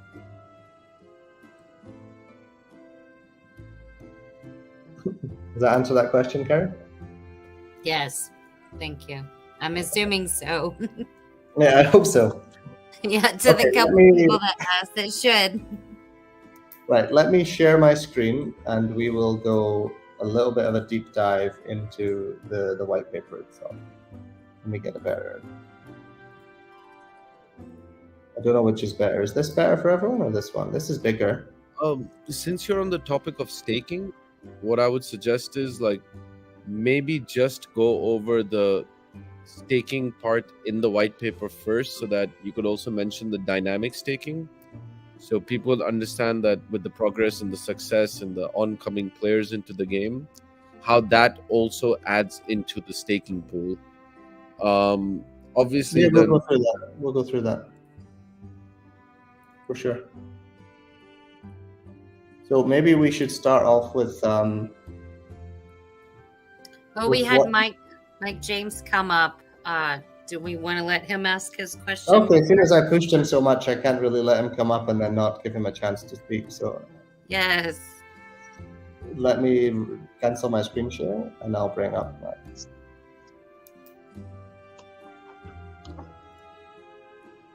Hey, Mike. Hello. You guys hear me? We can hear you. We can't see you, Yep. but we can hear you. Yeah, I'm getting ready to go to sleep. But so all the lights are off. What are the odds, or I should say, what are the chances of having another delay on beta? What do you think? Should be. Benji is the one to answer that, Yeah. but it should be 0. The No, goal is. the goal is to I mean, there's no real reason, because like I said, anyway, we have set our goals for beta. I think they are like quite reasonable. We have lots of stuff that is already ready for it. And then basically at some point, like once we get all this stuff done, but we should be ready soon, like the basis for the backend, then it's like how much feature we can add before the launch of beta. But if some of these features are not there, like when we start beta and come like a couple of weeks later, it's fine too. So what we're focusing on right now is the core features, and maybe what will vary is what they will be in the beta, but in the first version of the beta. But anyway, we'll keep updating it, and so that should be, so there shouldn't be any issue. I think Okay. the whole reason of announcing a specific exact date to the community was to be the fact that wanted to show that the team was confident that we will be going beta on that specific date. Perfect. And also, a lot of people had questions about the Tier 1 exchanges front. If there's any updates on that. I saw a lot of people asked. A lot of people asked me on Twitter, even if it's the same answer, just if you don't mind giving a quick update on that. And for the people, I talked to a few people on Twitter Spaces, and their sentiment, few of the people's sentiment was that originally it was Q1 and then Q2, and then 4 to 6 weeks after that would be the game launch. Now we have the beta in August and then the game launch in 2023. What's your comment on that? They're not necessarily sad or happy about it. They're just a little confused. I feel like there hasn't been enough communication. Maybe not to the people that talked to me on Twitter. maybe if we can just emphasize on that a little more, and maybe just for you guys to understand, not everybody think the same way you guys do from a development standpoint, right? Just think of a lot of people are, how do I say this? They're just they everybody in the community holds you guys to a way higher standard than most projects, right? Because you guys always sorry, my brain is shutting down. Always everything you said you've done, right? Like you have delivered on everything. And the delays that we've had lately, some people's confidence are shook in a way. And if the game gets delayed one more time in August, and I hope it doesn't, right? People really would like to know if it's going to get delayed. It will not get delayed, Mike. It will not get delayed. So let me go into sorry to cut you off. Okay, go ahead. The reason that it's pushed to is pushed to 2023. Actually, it says Q1 2023 in the white paper now, in case you've not looked recently. Is basically that we feel confident that we can deliver a high quality game by that time period. It's not about just launching something that is mediocre in the meantime. I think we've discussed this quite a few times, Mike, that we've increased the scope of the project significantly. And even with the bigger team, actually hiring the bigger team actually slowed us down a lot over the last 3 months, because we had to put in processes for the team to work efficiently, and people had to learn how the project works. We expected it to speed us up, and it actually slowed us down significantly, because bringing on a lot of new people and growing from a team of, I think it was 10 people or something, up to a team of 40, 50 people, especially in the development team and the art side of the team, has been a lot of work. That pushed us back a little bit. But now the team is sort of working like more of a well-oiled machine. Everything is improving significantly every week in terms of development. And we know we can deliver the game, the beta version of the game, by end of August. That's a given. So that should not be delayed. And again, the main launch of the game, it shouldn't be delayed either. It should be in Q1 2023. Yes, it's a delay from before. It's different from being 4 to 6 weeks. But 4 to 6 weeks is a month and a half, and we've essentially given ourselves, I think, 7 to 9 months, something like that.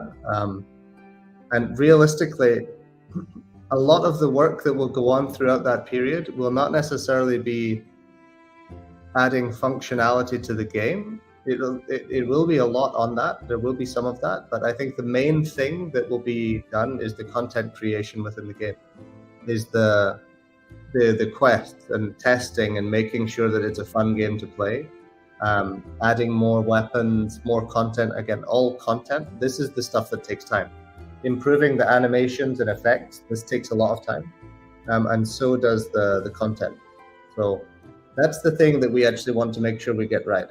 I know that we can have the game ready way earlier than that, a game that will have all the functionality that we need it to have for the final launch, but it won't have as many quests and as much content to make the game more engaging as we would like to, and that's why we pushed it back.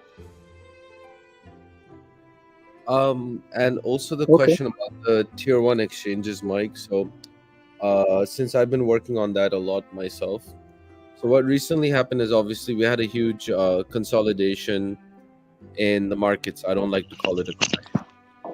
And the thing is that a lot of projects out there have failed. So a lot of projects out there are also failing as we speak.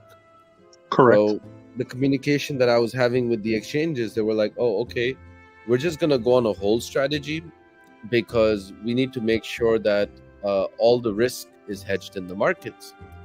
And then recently, as of a week or 10 days ago, as you know, I'm constantly shilling to them, right? They started seeing that. They started seeing, okay, there is real teams, real companies, real developers out there that are still building. So those talks had actually kind of gone on hold for a couple of months, until the market was correcting itself. Because from an exchange's point of view, they're looking at projects and they're like, we don't know what the reality or the substance is. So now projects like ours are starting to shine again. So there has been restarting of certain talks. Obviously, I can't get into details, take names specifically, because that would be a big factor or cause of speculation. But the good thing is that generally now in the crypto market, the projects that are still building, still developing, are the ones that are starting to stand out, and the exchanges themselves have started discussions again with us.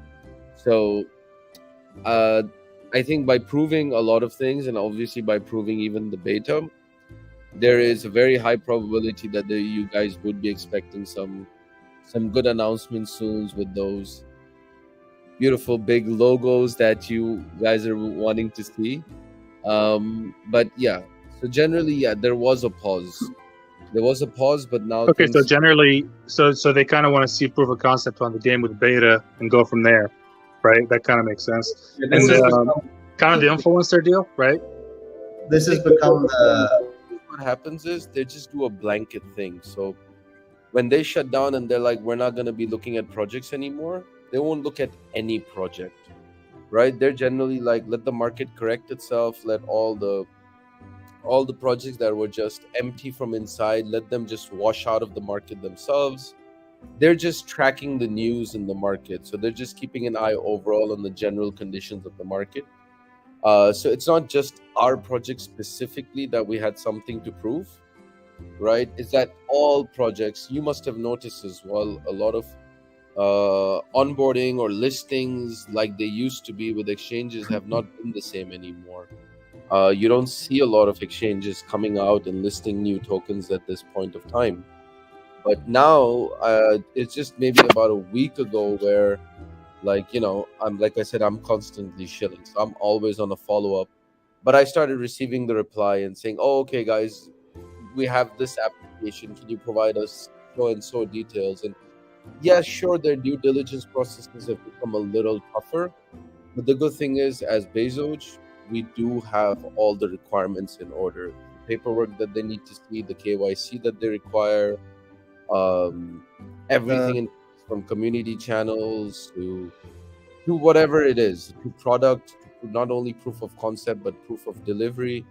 So I'm very confident that now when they start onboarding projects, that we're pretty much going to be at the top of their list. That's fair enough. Okay, now I can understand that. One last thing, if I may, about the e-commerce. I'm sorry? Let me add to that as well. The one thing that we focus on, and even if you look at CZ's his own Twitter post, he always writes about how you get listed on Binance, the best things to do. We all we do is we keep in constant communication with all the main exchanges that we want to be listed on. We keep developing. Every time we have something new developed, we share it with them and we show them the constant progress that we have, especially the white paper, all the game updates that we have, what we're putting together here. We constantly communicate this with all the exchanges that we're in touch with, and that's the strategy that we have. And if they do, that this is the strategy we have, and that's just what we're working on. Okay. And as far as the Bezogia Earth token itself, it's probably too early to talk about it, but as far as the e-commerce platform and the launchpad, have you guys figured out how is it going to be a different token like the blocks, or is it going to be incorporated with the Bezogia Earth token itself? Anything that launchpad related will be related to the Bezogia token itself. E-commerce, that's we've said a few times, it's on the back burner because all of our time is on developing the game, and there's a lot of web work to be done for the game in terms of like an admin panel to manage everything for the game as well on the website. So there's a lot of web work being done on other things. We do want to launch a basic e-commerce very soon. We'll most likely just have a third-party platform to do it. That will allow you to pay using crypto and most likely Bezogia as well. So we do want to have that e-commerce platform on as soon as possible. but we'll just use a third-party platform in the meantime so that people can get merch, because I know a lot of people have been wanting to get merch. So we want to get that online as soon as possible. But the team is just so busy with everything else that it's been hard to justify. Oh yeah, we see it. We see you guys busy. I just wanted to bring it up for the people in the back to hear it. That's what I was discussing previously with the staking, for example, Mike. I mean, early access to all these NFT sales. The first main launchpad thing will be the IDO of the blocks itself. So Bezogia holders will be getting priority access to the IDO itself. So for sure, I mean, there will be launchpad things coming very soon, most likely in line with MBLK and also future NFT sales. They'll all so be a lot of the spicy stuff that the community want, right? A lot of the spicy stuff that the community looking for, it's safe to say it's going to be right around beta or a month or two after beta. Is that correct? Like generally speaking. Yeah, and also it's all in the white paper. This is all written there. Also, you have the influencer. So that's also happening at around beta itself, right? On their request. And like Steve said, like for those who not just satisfied with getting the free blocks and they want to actually buy MBLK, the ideal launchpad is going to allow Bezogia holders first access to buy the MBLK even before it gets listed. So we're already going to be proving the ideal launchpad concept and like how Bezogia holders get value. A common thing, Mike, that I've been giving people as an example, and I think you will relate to it very easily, is when you look at the Yuga Labs ecosystem, what happened is the first thing they did is they released IP. They said, okay, the IP doesn't belong to us, it belongs to everybody. Bezogia is a leader in that, because when we actually launched and said, guys, everything that we do, the IP belongs to the community because we're community owned. That's why you see that there is holders that use the Bezogia logo, use the Bezogia designs, they make Bezogia merchandise, products, and there's something that we've never restricted. Then what happened is the Bored Ape owners, to be specific, like the BYC owners, they were given free ape coin, right? So the ape coin is not as valuable as holding the NFT, because when you were holding the NFT, the next thing that happened is you were able to mint virtual real estate in their upcoming metaverse. And kind of go back and take that same example to what Bezogia token is. So the Bezogia token is that main peg. That's why you get free MBLK, you get IDO access to even buy MBLK, because some holders out there want to buy MBLK. They know they're getting it for free anyway, but they want to buy some. Let's say, for example, seeing how much of a utility or demand it could have in the game, they want to buy some. So even before listing, if you are a Bezogia holder, you get access to buy MBLK, and possibly at a lower price than listing. Actually, I think it's going to be at a, and don't quote me here, but it could be somewhere between a 20 to a 40% discount to the listing price. Okay, that's something that's just being finalized as well right now. So it's already proving that concept. It's not even a concept anymore. It's already proving that product. So our aim is to be the same thing. If you take that Yuga Labs example, where Bezogia token becomes that Bored Ape NFT, and then you're just holding it and you're just kind of always enjoying all the benefits and accesses to other products of value that it carries. But yeah, the IDO announcements are also going to be kind of taking place by next month as well. So people are very aware of how they can also do that. And I think it'll encourage a lot of people to even buy Bezogia, just like they did when there was the legendary weapons that were going to be airdropped. So I think we'll also see some kind of added interest into Bezogia for people who buy Bezogia saying, okay, great, we want to get onto the IDO, we want to get onto the launchpad, we want to be able to get some MBLK. Yeah. Perfect. Well, you guys answered all my questions. Appreciate you. And keep on what you're doing. Thanks, Mike. Right, we'll get on to the. Appreciate your questions, Mike. We will get on to the deep dive.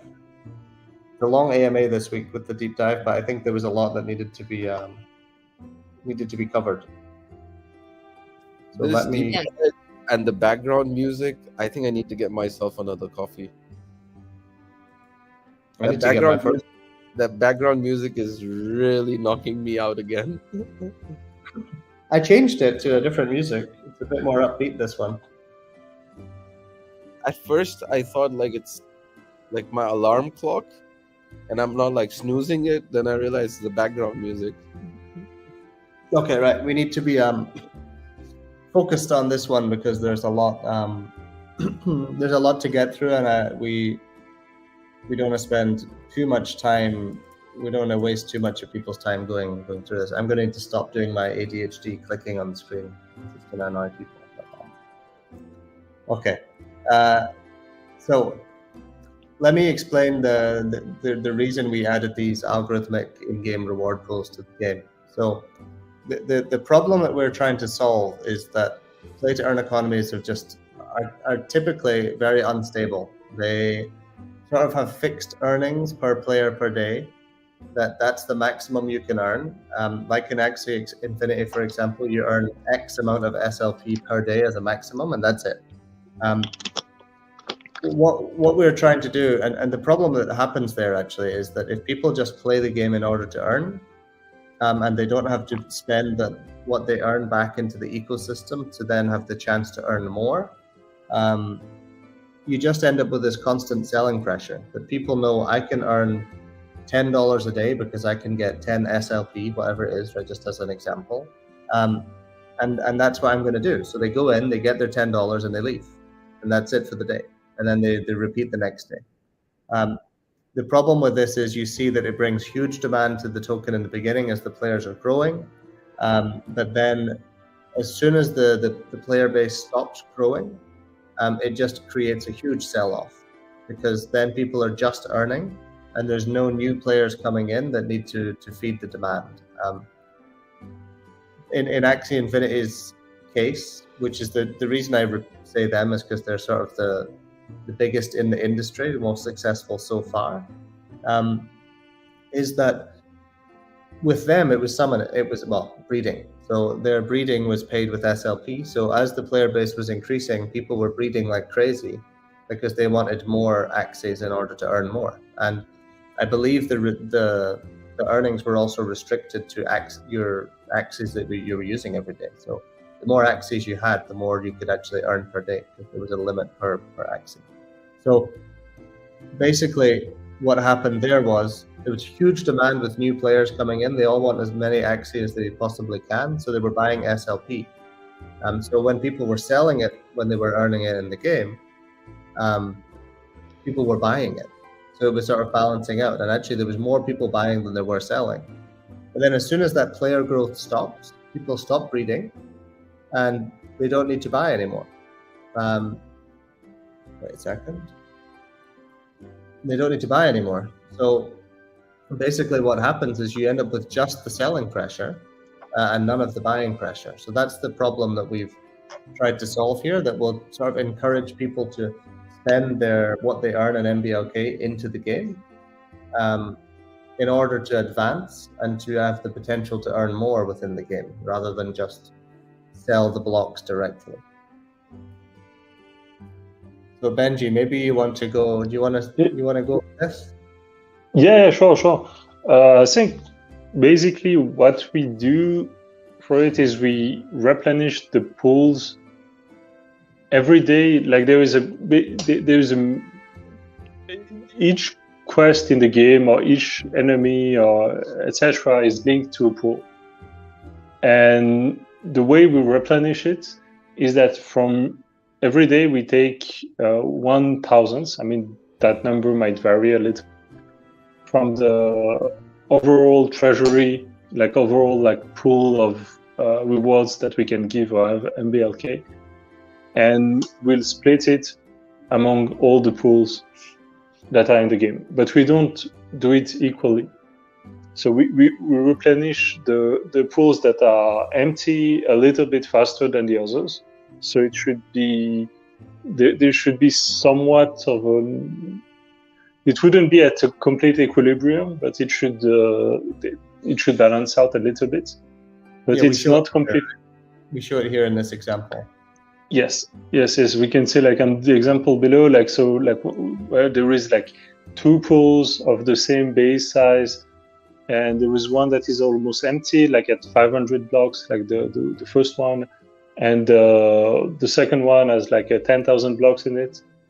And what we see is that like the first one is replenished faster, so at 870 blocks basically, and the other one 130.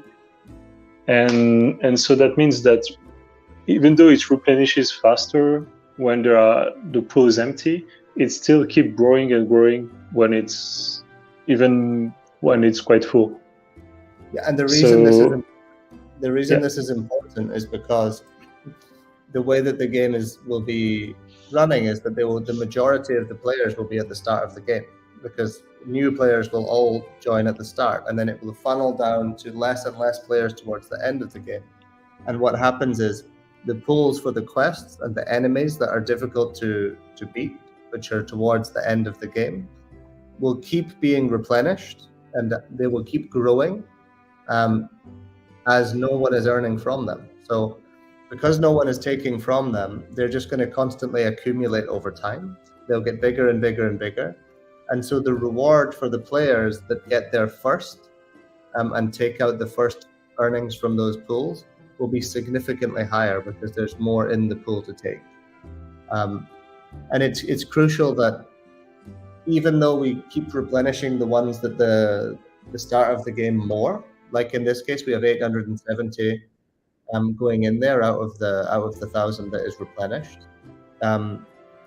we still keep accumulating in the bigger pools at the end that are not being taken from, because this is where the real earnings are, in people is essentially buying weapons, leveling up, grinding, and basically staking their Bezogia to get that extra XP, getting the weapons that are more powerful as well, to level up faster to get to these bigger pools. And so that's where the demand comes from, right? People are not just saying, okay, I'm going to just sell all the blocks that I earned today. They put them back in because they see that these pools that are a little bit further up from where they are, they can earn maybe 3-4 times what they're earning right now. So they're like, actually, I'll keep reinvesting my current earning to get to the higher earnings. Yeah, exactly. And so for this, like, there is kind of a factor that we can control a little bit how much we will split the blocks that we add between the pools that are more or less empty. But this is the kind of things that we can tweak during beta. That's the beta parameter. Yeah. So this beta parameter here is essentially a factor that allows us to show sort of the volatility, not the volatility, but the aggressiveness to which we swing to replenishing smaller pools or adding to the bigger pools.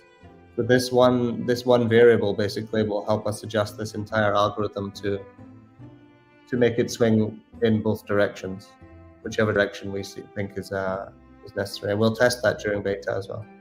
Yeah, definitely. Okay, and so like for the pool, like the revenue in the game. So basically, what you earn is you have a basic earning. Let's say killing an enemy, you would earn, the base number would be 100 blocks. This number of blocks would be multiplied by how much the pool is full. Like there is kind of a base level of the pool, and if the pool is at that level, you just get 100 blocks.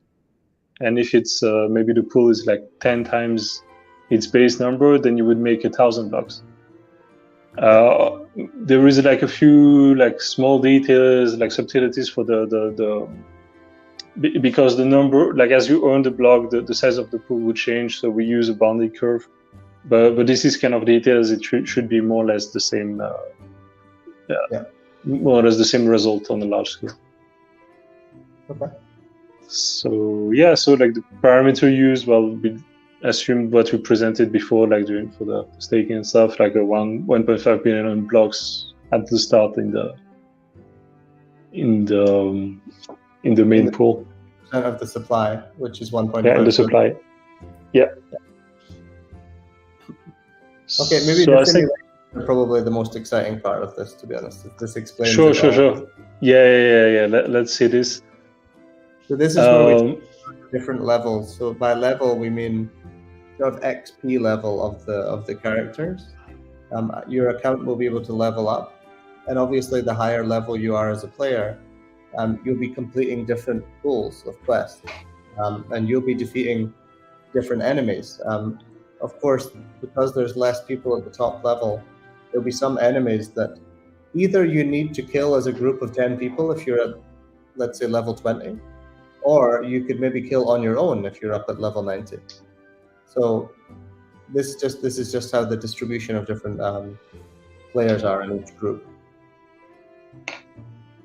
Yeah, and it's a lot better, right? You see a lot of people at the beginning. Everyone is in 0 to 10, and then as you see over time, there's more people coming into each higher level, but still the 90 to 100 is tiny. There's still very few people up there. Yes, and so it will be very hard to get to the enemies that are at very high level, and also once a lot of people, a significant number of people reach that level, we can always add more levels to the game, making it like restarting basically the race to the top. This is crucial, in fact. I mean, as people get to the end, and there's, let's say 10-15% of the players get to the end of the game, that's when we would push out updates to ensure that these pools aren't being farmed too heavily. And then we bring out essentially new higher level pools that will take a period of time to get to, even for these high level players. It will still take them maybe 2-3 months to level up to the new highest level.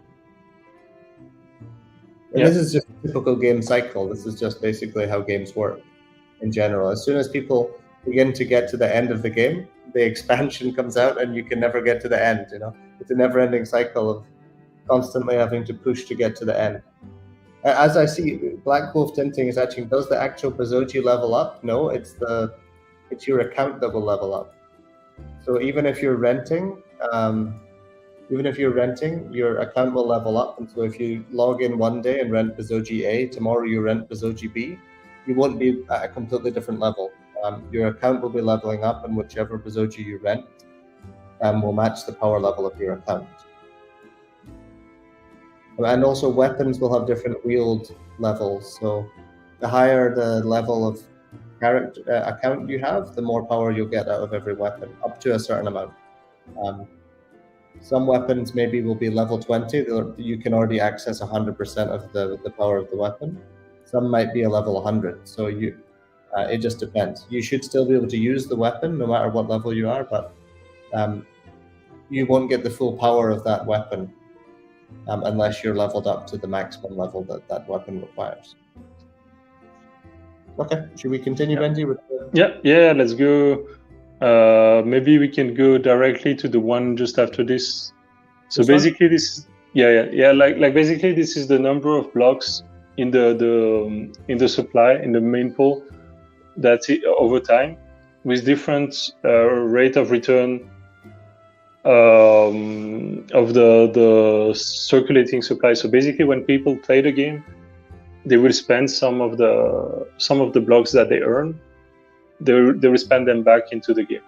Most of it will actually most likely be spent back into the game fairly quickly, because when you make blocks, what you want to do is create a weapon from it, and then maybe sell that weapon, or buy any kinds of things in the game. So there will be lots of things to buy, and so the blocks that are earned will quickly be spent, and what is spent into the game will be returned to the main pool.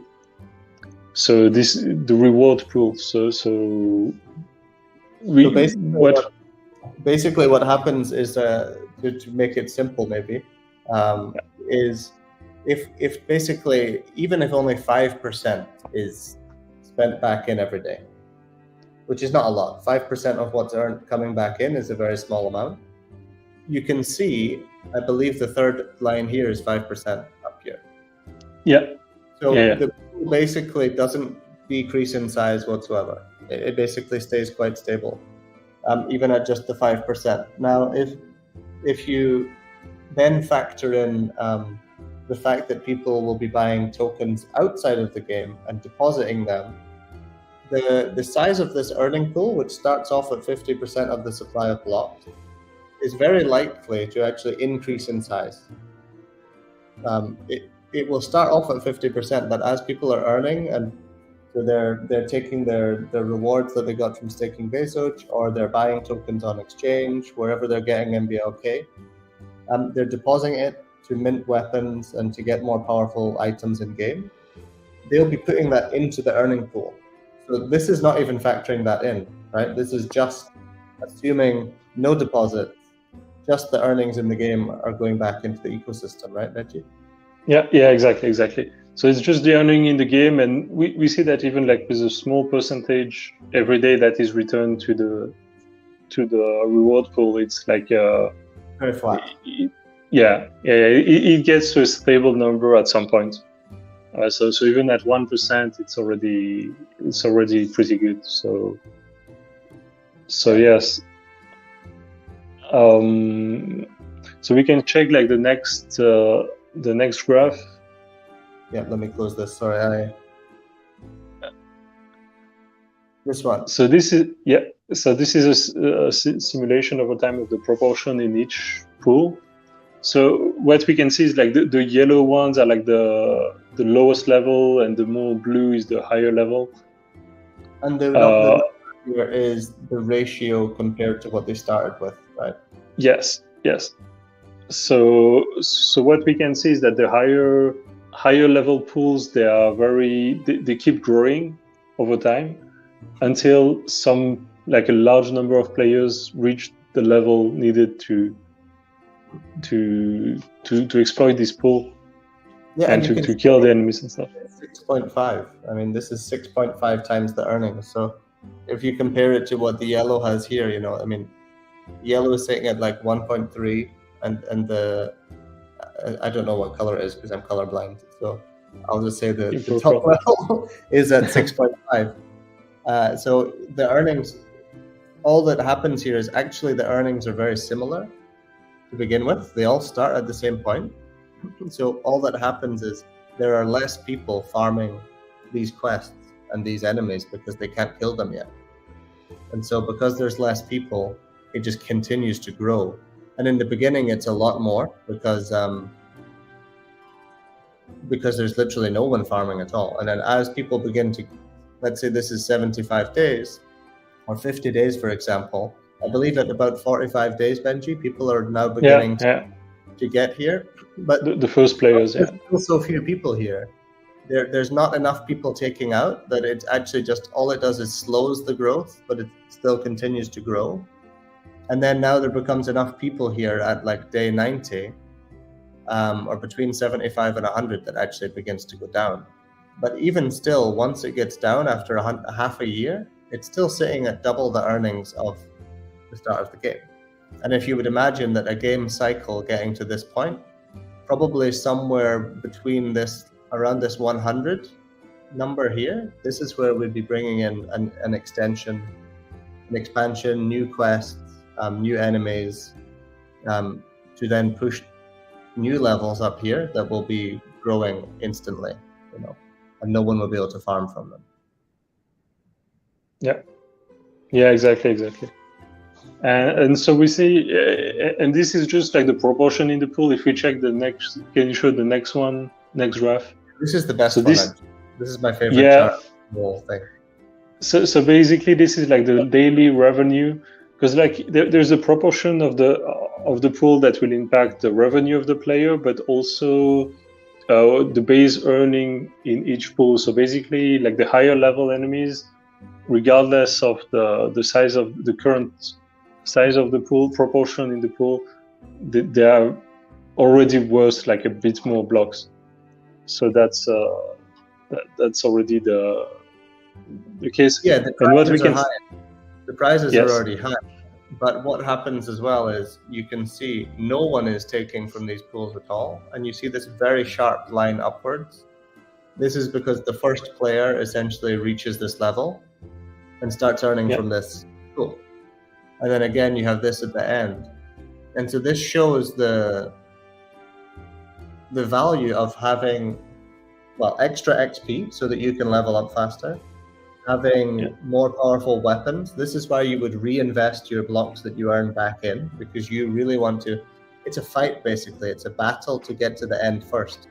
Because whoever gets to the end within this 50 to 75 day period is going to be earning the most. Everyone that gets there later is going to earn more. So if you get there too slow, if it takes you, 4 months to get there, you're only going to earn 100 blocks a day compared to the person up here that was earning 250. This is earnings per day, right? Yeah, exactly. So if you imagine, and if blocks, for example, are sitting at $1 each, the person that is here at earning 250 a day, they're earning $250 a day. So it's certainly worthwhile to invest a lot of their blocks, or to buy more blocks, or to buy Bezos to stake it, to level up faster and get here as quickly as possible. Because otherwise he's only going to get $100 a day. But up here he's getting 250. So it's highly competitive. And even in the lower levels, this is still true. It's very true. Even up here, you go from earning very little to earning quite a lot at the beginning of the game, at least. So this will drive a lot of demand for people coming in, wanting to level up fast, especially at the launch of every new expansion, because this will basically repeat every expansion. Yeah, exactly. And there would be like kind of two different levels of expansion. One that will be where we completely add new levels to the game. So maybe the max level wouldn't be 100, but would be 120. And another type is smaller expansions that will be done like maybe at day 90 or 100 or something, where we just add quests that are like still possible to achieve at the max level, but like that are extremely difficult. And in this case, it would add kind of another level of difficulty. Someone was asking a question, actually, how do you add these new quests? In terms of, do you need to add a load of supply to the pool on day one? Let me find it. Here. Maybe here. This question. A good question, actually. A good question, yeah. Because the quests that we would add would be so difficult and there would be so few people completing them, we wouldn't actually need to start. We would maybe need to start them at a slightly higher size than your other pools, but actually because of the way the algorithm works, because these pools are so much smaller, if we were to just start them at a normal size, because they would be so much smaller than others, the algorithm that we showed at the beginning would actually balance these pools out very quickly. Yeah, exactly. We would just, even if we create them as empty, they would quickly grow to a relatively high level, especially if no one can reach them. And we could control it just by the size of this pool. So if we decide that the new pool are bigger than the previous one, then they will like overtake it relatively fast. Yeah. And there is a way that we could potentially to give one solution to this. Not that I'm saying this is the solution. We could actually create the pools for these quests before we actually add the quest to the game itself. And let's say there would be maybe a 14-day period where we add them to the pools, and they just slowly accumulate, actually very quickly accumulate for a couple of weeks, even a month, before we actually add them into the game. And that's one way that we can do that without having to take any extra supply from the earnings. We just put it directly into all these new quests that we add. Yeah, for sure.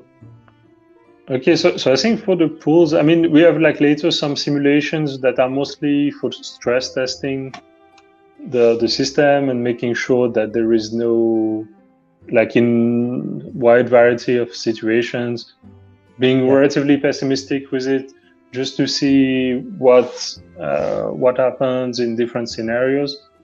And what we kind of see is that with the pools tend to balance themselves out, so they don't only act as a way for the gameplay, I mean, as making the game more interesting over time, but also it's a way to make the game more stable, because if the suddenly the player base drops, then the earning will increase, and so it will balance out because people will be more incentivized to join the game. So it would have a positive effect. As the player base drops, whereas like you had in Axie, as the player base drops, there's suddenly actually less demand for the main token itself, for SLP in their case.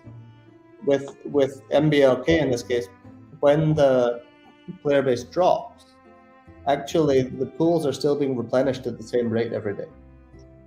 So you have less players taking from them, so they will grow again faster. And then you get to the point that there's more earnings available for new players that come in, and that should then drive people to come back into the game. And again, that also, if the player base is dropping, that means the earnings of the higher level pools will also be even higher. They should also increase. So again, there's another demand to come in, buy the blocks, to level up faster, to get more powerful weapons, to get Bezogia staking, to get more XP, to get to the higher levels, because those pools will be growing so much faster. Yeah, so exactly. With these pools, when the player base decreases, it's kind of similar to how the staking works. As if less people are staking, the APY is higher. If less people are playing, the earnings are higher. In this case, in terms of the amount of MBLK that you will earn. So, and then that should drive people back to the game. So it should be a sort of an equilibrium to a certain extent. Yeah, and also it's a way to secure the game, because a frequent problem in many online games is that people will find an exploit. Maybe let's say a quest is a bit too easy to complete. Like people find a way to glitch something and can complete one quest. With this system, it wouldn't affect the whole economy. It would just affect that pool that is linked to it. And maybe the worst that can happen is someone could find a way to get like all the amount of blocks in that pool, but not more than that, because it would the whole economy of the game will not be affected. Most people wouldn't even notice, even if there is such an issue. You just have one quest that wouldn't have anything to earn. Yes, and that would be like by the time we fix it, even if it's a day or two later, it will just restart, and it wouldn't have a big impact on the. This is something that we've gone over a few times. I want to just mention is. This is why there's not very many MMORPGs in the play-to-earn space. Because, that's why every game is turn-based. Because at least most of the games right now are turn-based, because it's extremely difficult to protect against these sort of exploits in an MMORPG. Even if you look at some of the biggest games, like Zelda, for example, people find a way to get to the end in like 10 minutes. And that's meant to be 500 hours of gameplay. So the pool system actually allows us to protect against these sort of exploits, because all someone can really do is exploit one pool. If there's an issue with one quest, they can exploit one pool, but there's diminishing returns. So it becomes worthless, because as soon as they exploit it a certain amount of times, they're now earning nothing, so it's not worth doing it anymore. And by the time they've done that, we've spotted in our team that someone is exploiting this one quest. We can either remove the quest or we can fix the quest. It gives us a lot of time without damaging the entire ecosystem at the same time.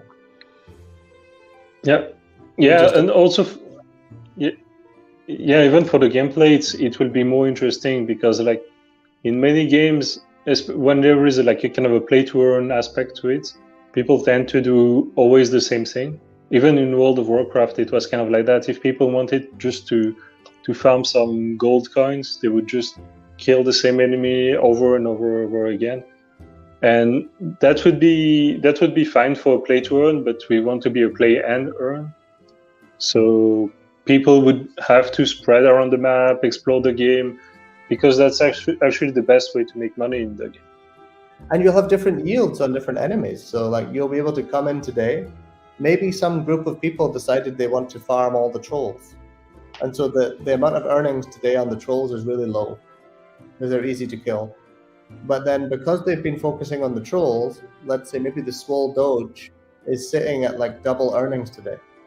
So it should be a completely different experience every time you come in, and you'll sort of do yield farming in the game. You'll come in, you'll be able to look at the different yields for each different enemy. And every day that you come in, you can sort of choose a different enemy that you want to kill, because it might have a higher yield rate. You'll have higher earnings for killing the Swole Doge today. So it's worthwhile to farm that instead of the trolls. And then tomorrow the trolls might be back to double to 2 as well. So you might want to farm them the next day. And it kind of makes, one, it lowers a lot of the risk for us in terms of exploits. And number 2, it actually, like Benji said, it actually makes it a play and earn, and it's like it makes the game more fun.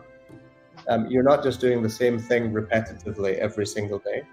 There's actually a little bit of skill to it, and a little bit of research required to a certain extent, that you need to work out which is the best enemy for you to be killing today, and then make a strategy for that, instead of just, I'm going to kill trolls every day, all day, because that's the best way to earn. That's not going to be the reality, and I think that makes the game a lot more fun. Does that tie into, like in alpha, the enemies are showing levels above their heads now? Is that part of that process that it'll show? We'll be able to know when we look at the enemy? For the levels of the pools, probably it will be more in the interface. But like having different levels of enemies, this is part of it, to have like harder enemies in different places. Right. So that would be, yeah. We do have different levels of enemies, but which will have different multiples of the pool, of what's in the pool. The different pools will most likely be in a list somewhere, Carrie, within the interface itself, that you can look at. A quick list within your bag, probably within your inventory, or within a quick menu that you can easily access. It may be something that you can pin in the UI as well if you want to. There may be something like that. And there may also be some third-party plugins that people develop in order to make it even clearer. But we'll make it very clear in some sort of list within the game that you can actually see which enemies have the highest yield right now. And so you can make your decision what you want to do. And the same for quests. You'll be able to see all the quests that are available for you to complete, and you'll be able to see the yield of them. And you should also be able to see the earnings of the top players. And not only the very top players, but I think the players that are like very close above you, you'll be able to see sort of the next tier of earnings above you, so that you can know what you're working towards. If you're level 10, it might show you the earnings of the very top level 100 people, but also the people that are in level 15.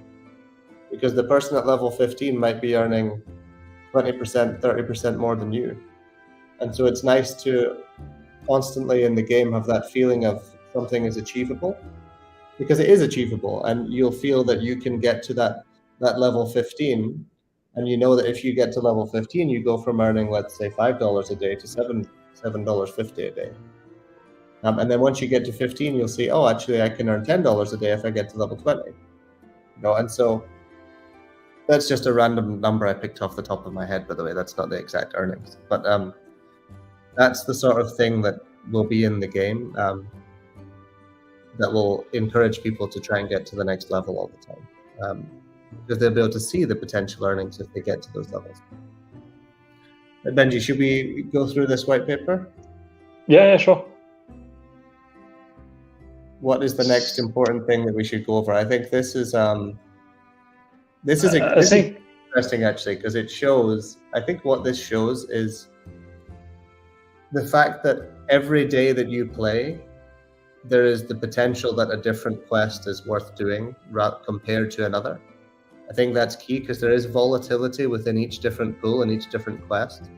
It's not like every day each quest will be always giving you more than others. One day that quest might be giving you double the rewards, and the next day it's giving you half. And that kind of makes it fun, because you need to work out what you're going to do, and every player will have a completely different experience. Yeah, for sure. And and it kind of balances out. So it's like, even if you play without paying attention to that, you can still enjoy the game and still make blocks. But if you pay attention, you have ways to optimize it in an interesting way, where there is not like just a meta that is reached at some point where everybody knows what's the optimal way to gain levels, but like it will be changing over time. So so I think that should make things interesting. And it's also like a source of content, because like most of, like, in many games, existing online games, you see that like a lot of the content is about how to make the most money playing the game, how to make like the most like best weapons and stuff. And since it will be changing over time, I think it will be an interesting thing to talk about in the community. Yeah. Benji, maybe we can go this question. It's a kill enemy quest, for example. Will they be instant, or at least a faster spawn rate for that enemy? Okay. If there is a quest to kill a certain amount of enemies, will that have a faster spawn rate, basically? Or will they be instants just for that quest, I think? As in, we would spawn enemies, but they actually are, when you kill them, you're not removing from that enemy pool, you're removing from that quest pool. Yes. Means by instant. I might be getting that wrong, but I'm assuming that's what he means by instant. Yeah, I mean, a good thing with that is that we can control, like with the pools, we can control basically the revenue you make from each thing. So it gives us more freedom on how many times they spawn.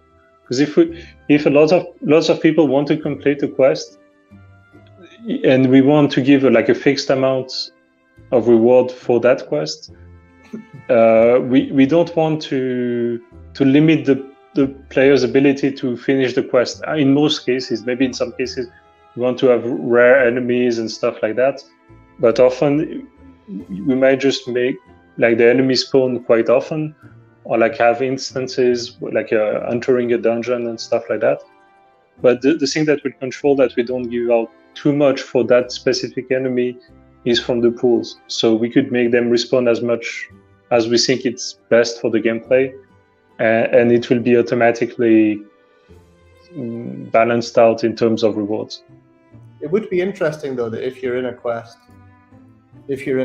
and that quest is to kill, let's say 10 shibs, that every shib you kill at that point is not taking from the shib pool, it's just taking from the quest pool that you're currently in.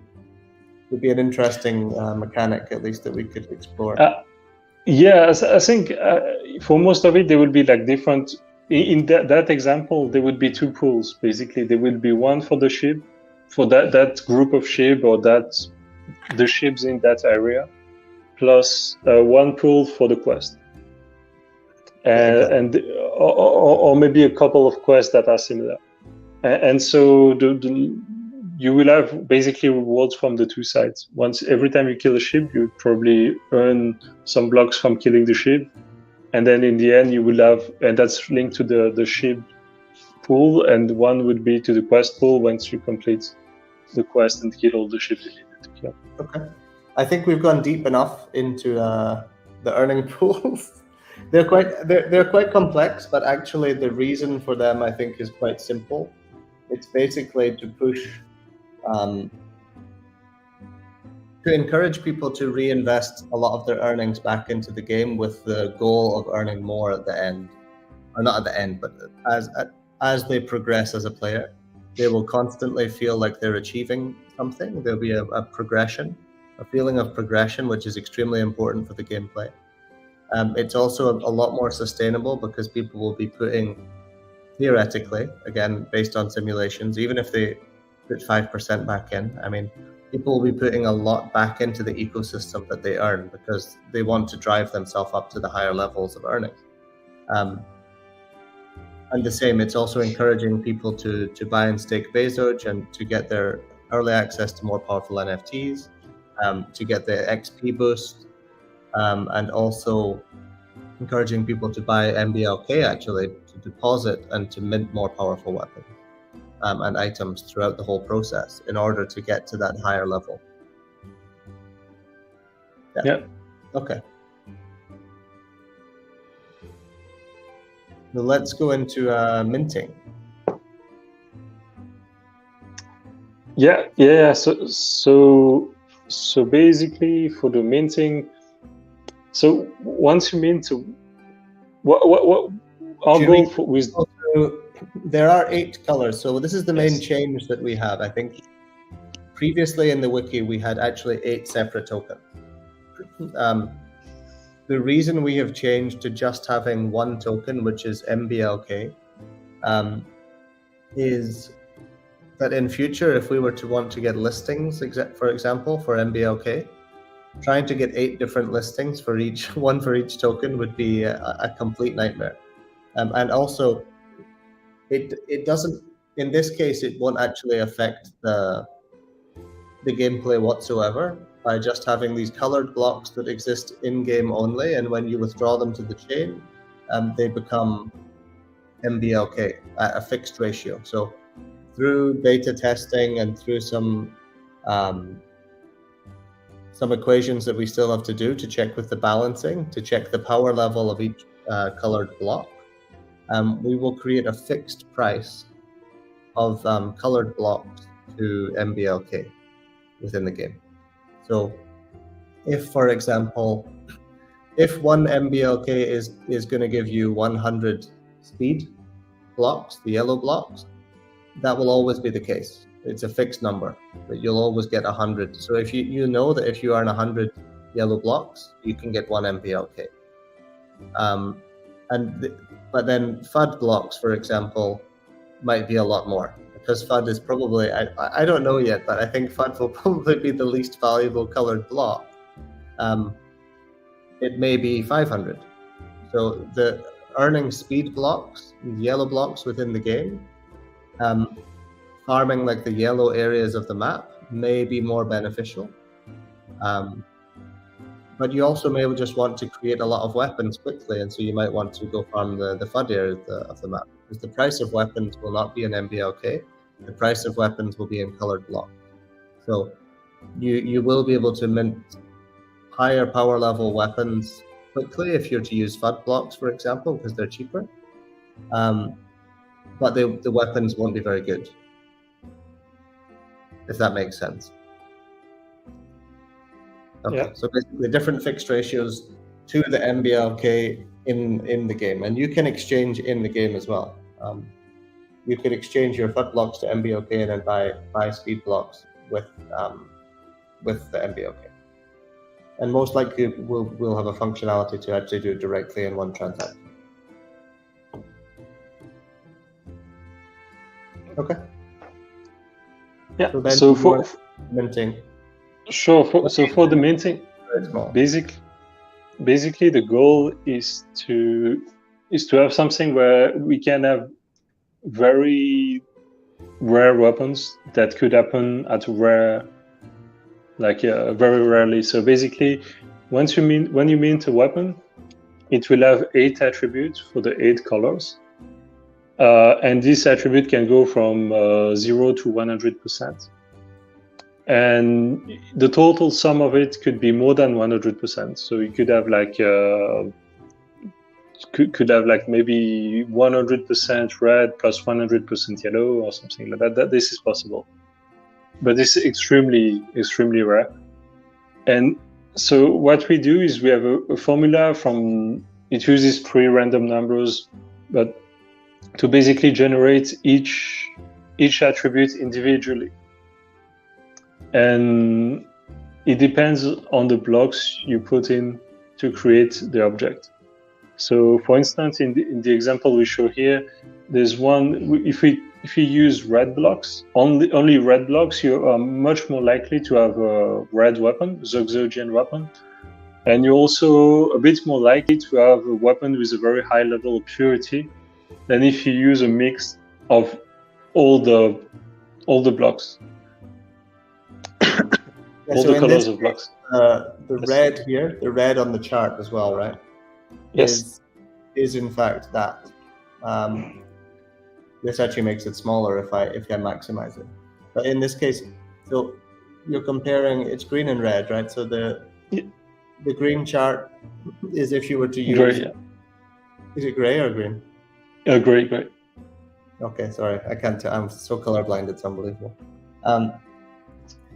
So if you're to look at the gray, then this is if you were to use 12.5% of each block, right? So an eighth would be each different colored block. And then the red chart here is if you were to use just red blocks. Is that correct? Yes. You're up for anyone that's watching. Okay.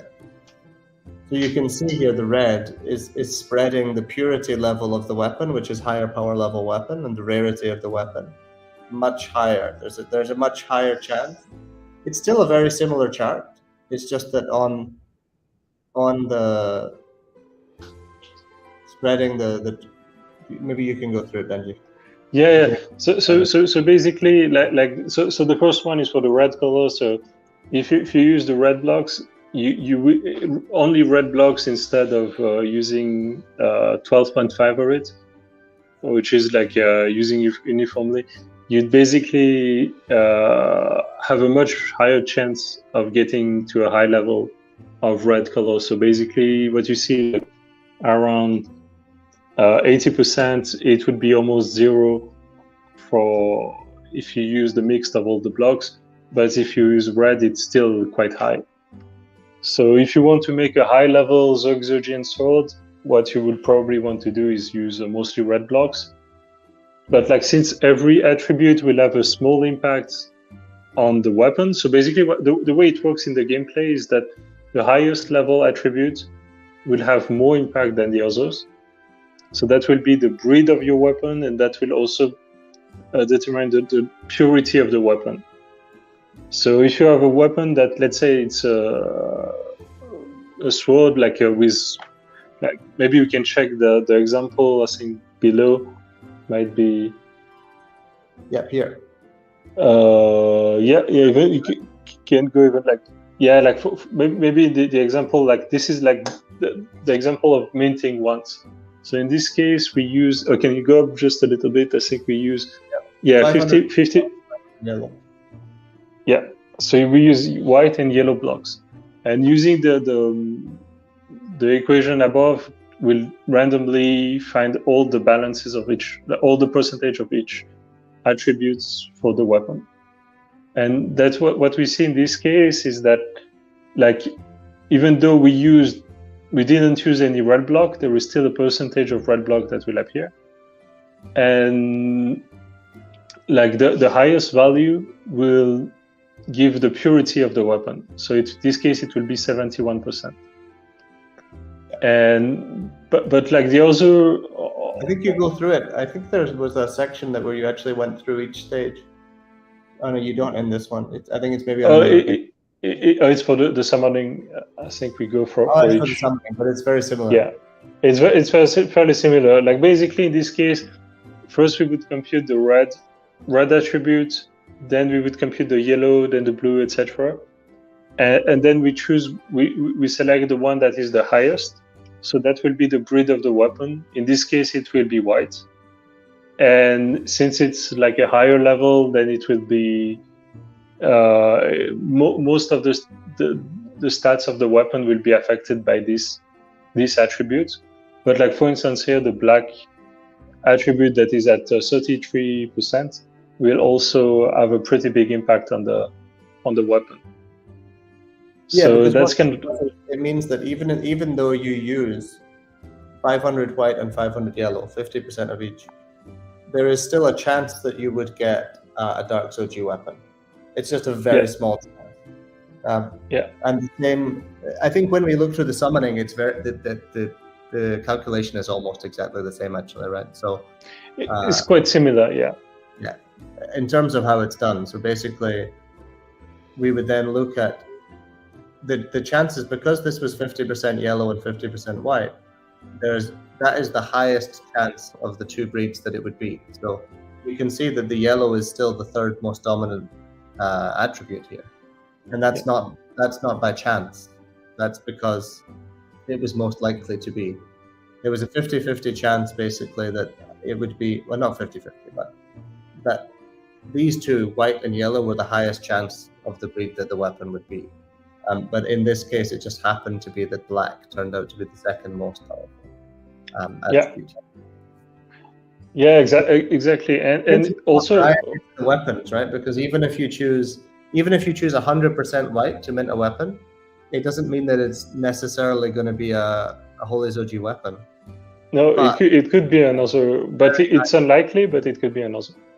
Yeah, exactly. Another breed. And also what we can see from this is that the ideal weapon would have 100 of each attribute. But this is like impossible to get. So there is always a good reason for people to try to make a better weapon.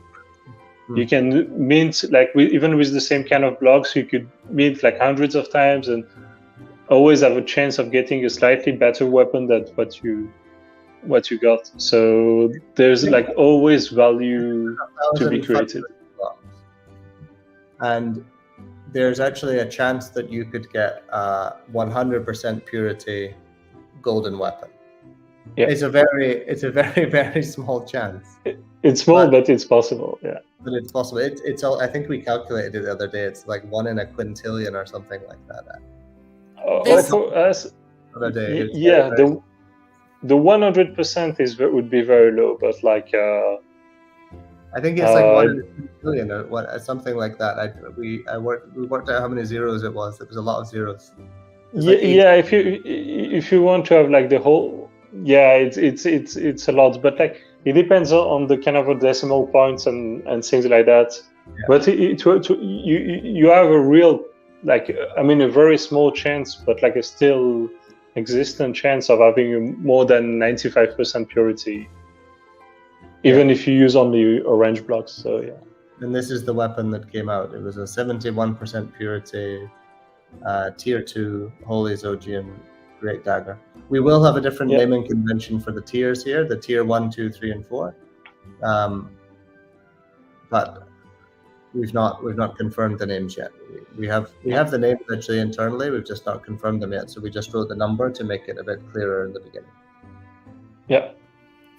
At first, I was a little disappointed that I couldn't, calculate out and try to plan.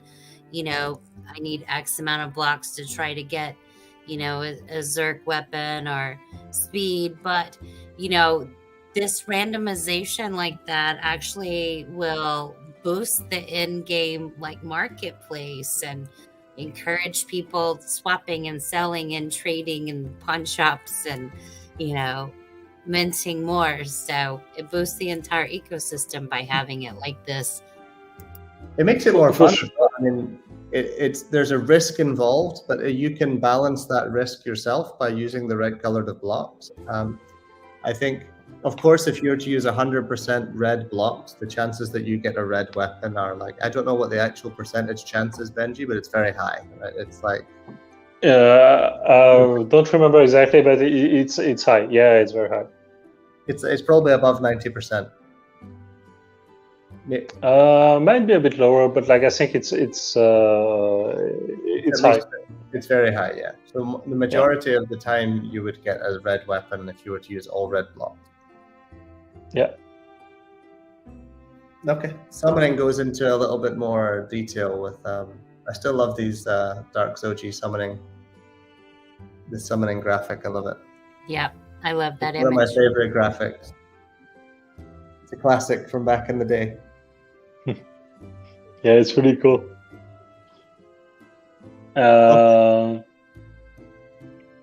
Okay, yeah. So for the summoning, algorithm. You can go into the algorithm a little bit, but then we can go into just the process because I think that makes it a lot clearer for people. Yeah. So there's just like a thing that to add more value to the original Bezogis and the early generations, the cost of summoning increases at each generation, and it also increases at each time you summon with a Bezogi. So, for instance, if you have you have an original Bezogi right now, and you don't summon for a few months, and people already have summoned a lot of Bezogis, you still have you're still better off than if you. I mean, your Bezogi will still be worth quite a lot because you haven't summoned with it, and so it will be quite low at the number of summons, and it will be at low generation, means that it will have a lower cost to summon every time. We basically, correct me if I'm wrong, Benji, we basically made 3 different things that will factor in the cost of summoning. One is the amount of times that your Bezogi has summoned. The other is the amount of Bezogi that have been summoned in total, basically, which is the total supply of Bezogi. And the third is what is the third, Benji? The number of summons, the generation.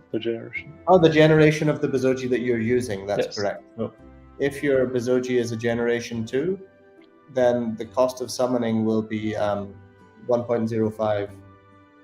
That'd be 5% more than using, and that's for the base number. So if you assume that it's $100 starting price, then for a generation 2, it's $105 starting price, right?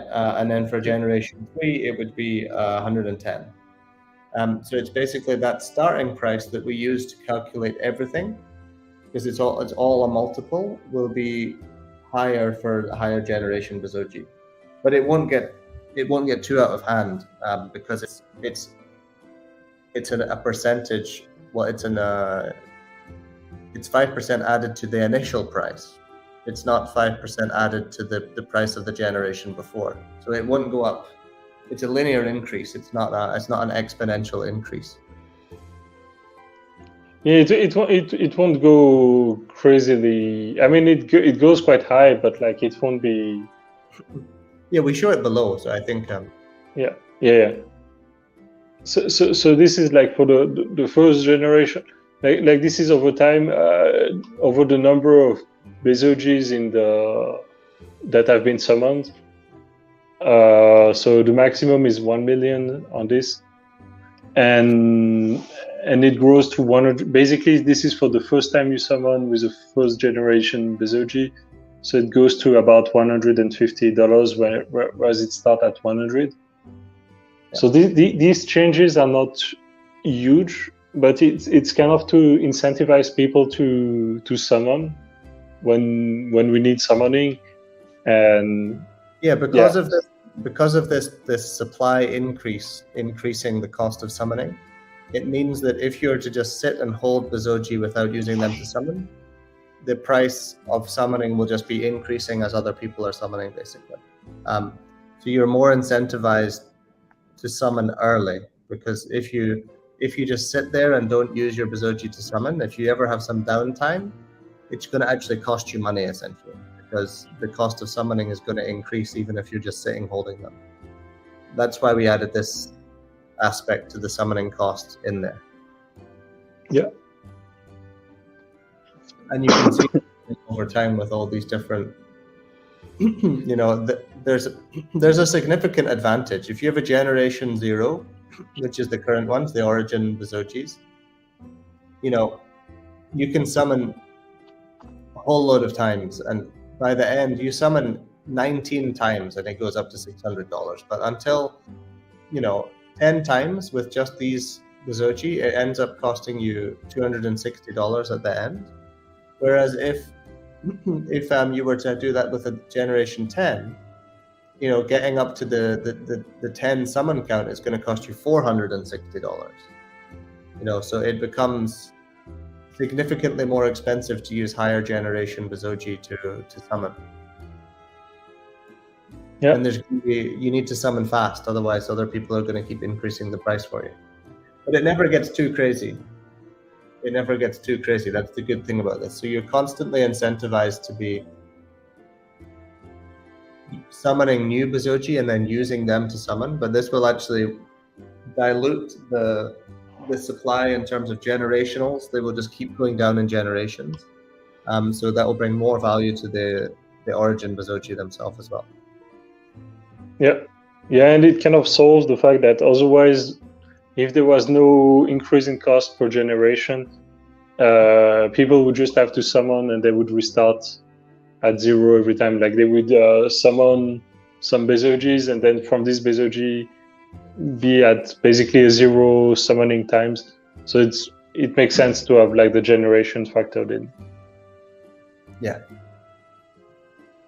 Otherwise, it's too cheap.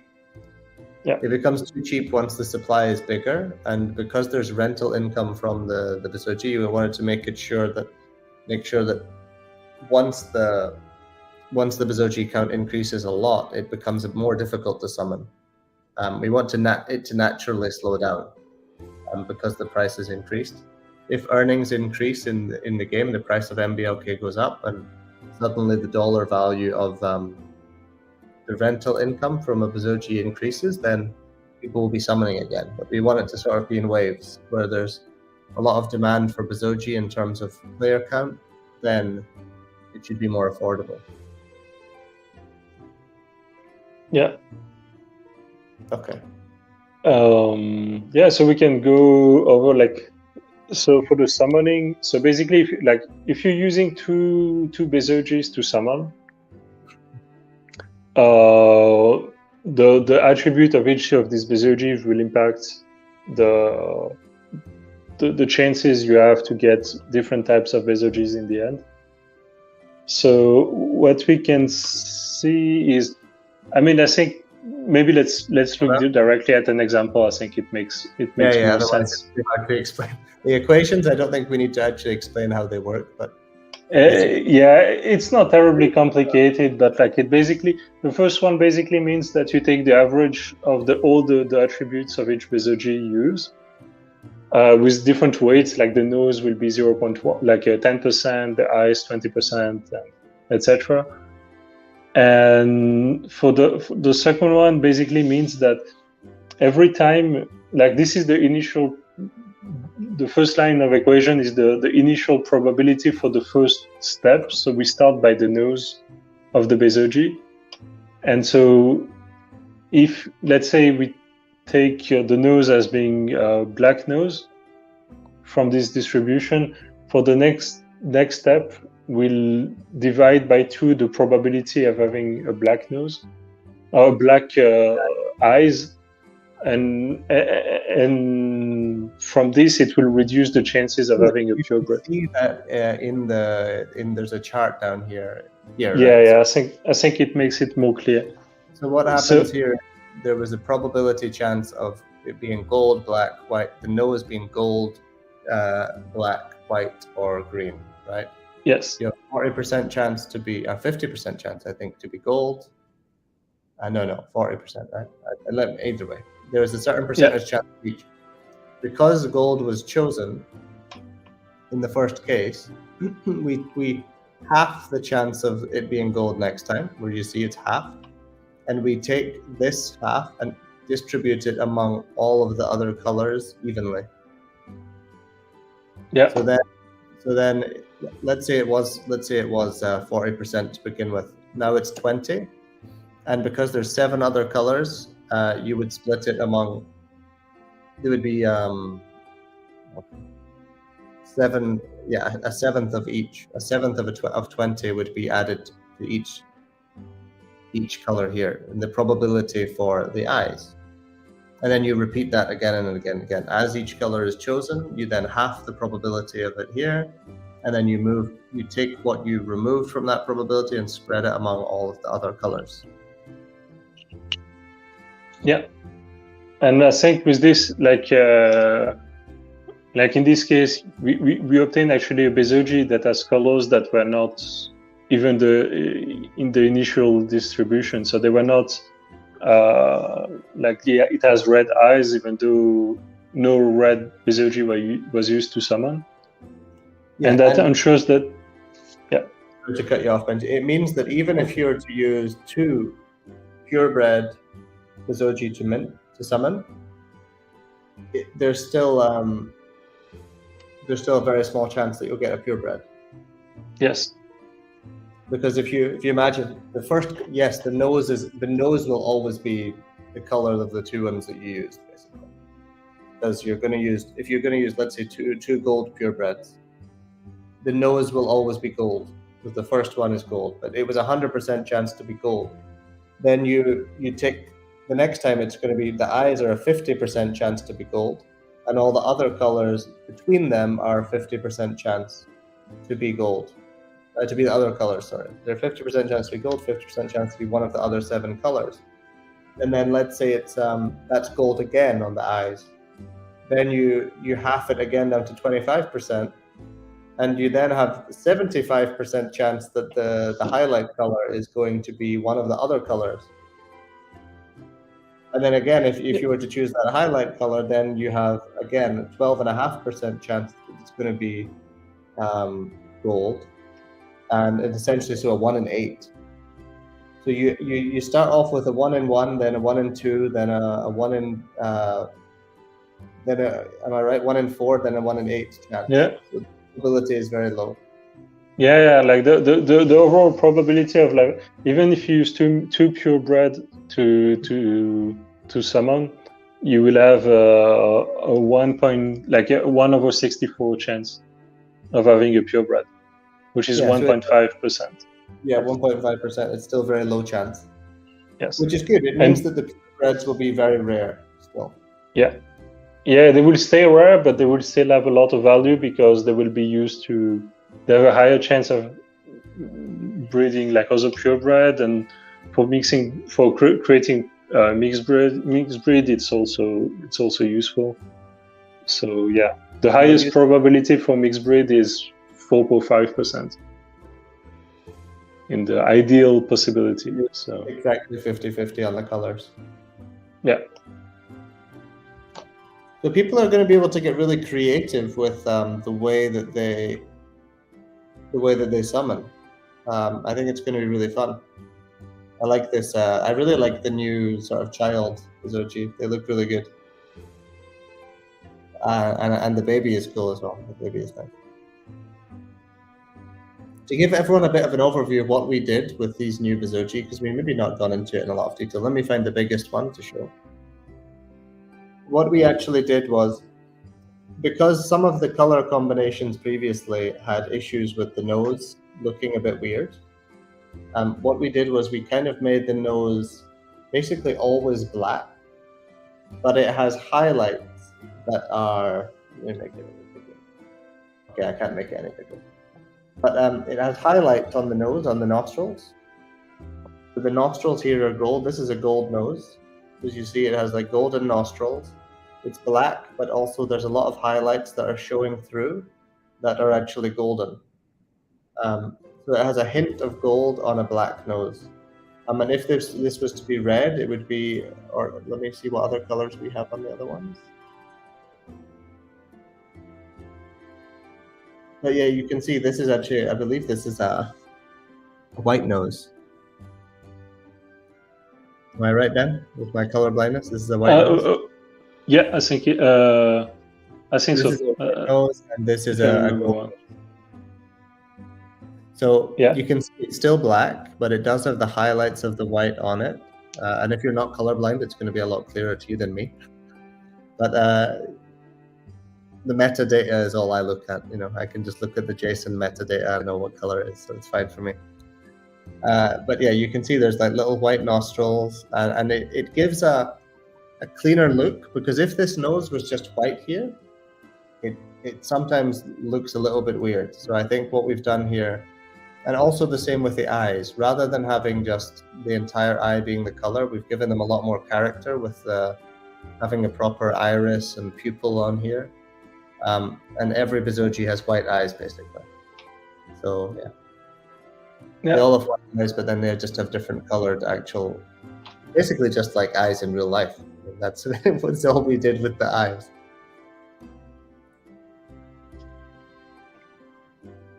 Okay. Yeah. Should we move on? The rental Yeah, pools? sure. It's a very long one today. I appreciate the people that are staying on here, but that's why we wanted to cover everything at the start, and then we do the long grind at the end. Yeah. So let me maybe explain this section a little bit, because there may have been a little bit of confusion in the beginning with how this works. This 10% that you will pay to all of the rarities above you, it is not 10% to each. It's 10% total. So the common Bezogia, let's say the earnings were 30%. If I was earning 100 blocks, let's say 100 blocks today, I would actually earn 90. I would pay 10 blocks split among all of the rarities above me. So it's a very small decrease in the actual earnings of the rental for the common Bezogia. But actually the rare will only pay to three above it. So actually what happens is if you do some calculations, the purebred ends up earning about 400% of what the common earns. But actually without the common really losing much earnings. So we can maybe, I don't know if we need to go into too much detail with the earning, how this works here, but basically it adds extra value to these higher level Bezogia, other than the fact that they'll be more powerful in the game, they'll have more powerful spells. Of course, this is also their value, but from an on-chain perspective, the rewards that you want from renting them out, you will earn more with the higher rarity Bezogia. So I actually think that the rares and epics have a lot more value now. The commons, yeah, they're basically, if you look at, Matt actually made an Excel spreadsheet of what they're worth just purely based on their earnings. I'm not going to share the data on that there because I think he wanted to keep it secret so that he can buy more. But basically, yeah, the commons are worth pretty much the same as what they're worth now because they earn almost the same as before. But when you get up to your epics, mixed breeds, and purebreds, they earn a lot more. You end up with significantly more. The rare basically earns exactly the same as what it earned before as well, because it receives the 10% back from the commons. But then when you get to your epics, they earn more than they previously would. Mixed breeds earn a lot more as well, and then purebreds earn like 3-4 times more. Okay. The other thing to mention with renting, you won't, as a owner of a Bezogia, have to do anything. All Bezogia will be rented out by default. You won't be able to not rent it out, in fact. If you own a Bezogia and it is being used when you log into the game, if it's already rented out, all it will do is actually allow you to play instantly, and there'll be a duplicate instance of that Bezogia for a short period of time, until the player that is renting it is switched to a different Bezogia to rent, or they're pushed back into a queue if there's not any Bezogia available to rent. But that should happen very rarely. What's more likely to happen is that there'll be one available. At least that's the goal with the way the summoning will work. So there should always be one available to rent. So we'll just switch them out live in game. Okay, let's staking. We went through a lot, but one thing we didn't go through is the additional rewards that are in there. This is very small, so let me see if I can. So some of the things that are actually happening from staking itself. Yes, we have this 300 million release over 3 years. This is what we talked about early alone. This is the biggest, most likely the biggest earnings that are coming in the beginning for Bezogia stakers. But then you have summoning fees. So those summoning fees that we discussed before are paid in MBOK and Bezoj. Most likely about 80% MBOK, 20% Bezoj. So let's say $80 of MBOK, $20 of Bezoj. That will go, all of that is not coming to us. It's all going into the staking rewards. So everything that is spent on summoning is going back to Bezoj holders. That's number one.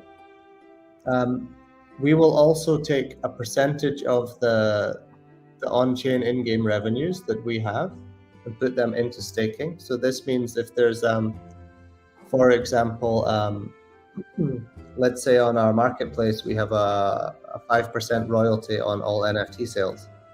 We may take 20% of that, let's say, for example.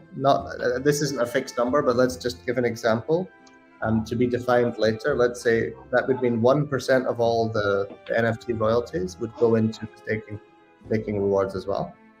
So basically, all of the on-chain in-game revenues are also going to have a percentage going into the staking pool. Percentage of the rental pool profits as well. So we will take a percentage of what was in the previous rental pool that we just looked over and give it to people that are staking. Most likely a very small percentage, like 5%. But at least as a staker of Bezoj, you can also take advantage of getting some of the rental pool profit. Early Bezoj withdrawal fees. So this is if you withdraw before the end of your staking period, there's a fee, a 30% fee. The Bezoj is not just burnt and it doesn't come to the dev team. It goes back into the reward pool for all the people that are still staking. So if someone has staked 100 trillion and for a year and they decide after 6 months they want to withdraw it because they need to sell, whatever, they are able to, but they will pay a fee, a 30% fee. And that 30% fee will be rewarded to all the people that are continuing to stake. So not only do you get MBLK from staking, you also will accumulate Bezoj on top of the redistribution that you're already getting on Bezoj. And then, as we said again, we will do lotteries for rare NFTs. We'll have custom, like limited edition NFTs that are available only to stakers. They may be powerful weapons, they may be limited edition armors and shields, and they will be given as a lottery to people that are staking. And the more you stake, the higher chance you have of winning each NFT. So there's a lot of value in there. And then this all goes down in here into 3 different pools. You have the 30-day staking, 90-day staking, and the 1-year staking. So they're split. 10% of all these rewards are going to the 30-day stakers, 20% 90 days, and 70% to the 1-year stakers. So, of course, there's a much bigger incentive to lock up your tokens for a 1-year period than a shorter period. But if you do want to do a shorter period, you can. It's just that the APY won't actually even necessarily be lower.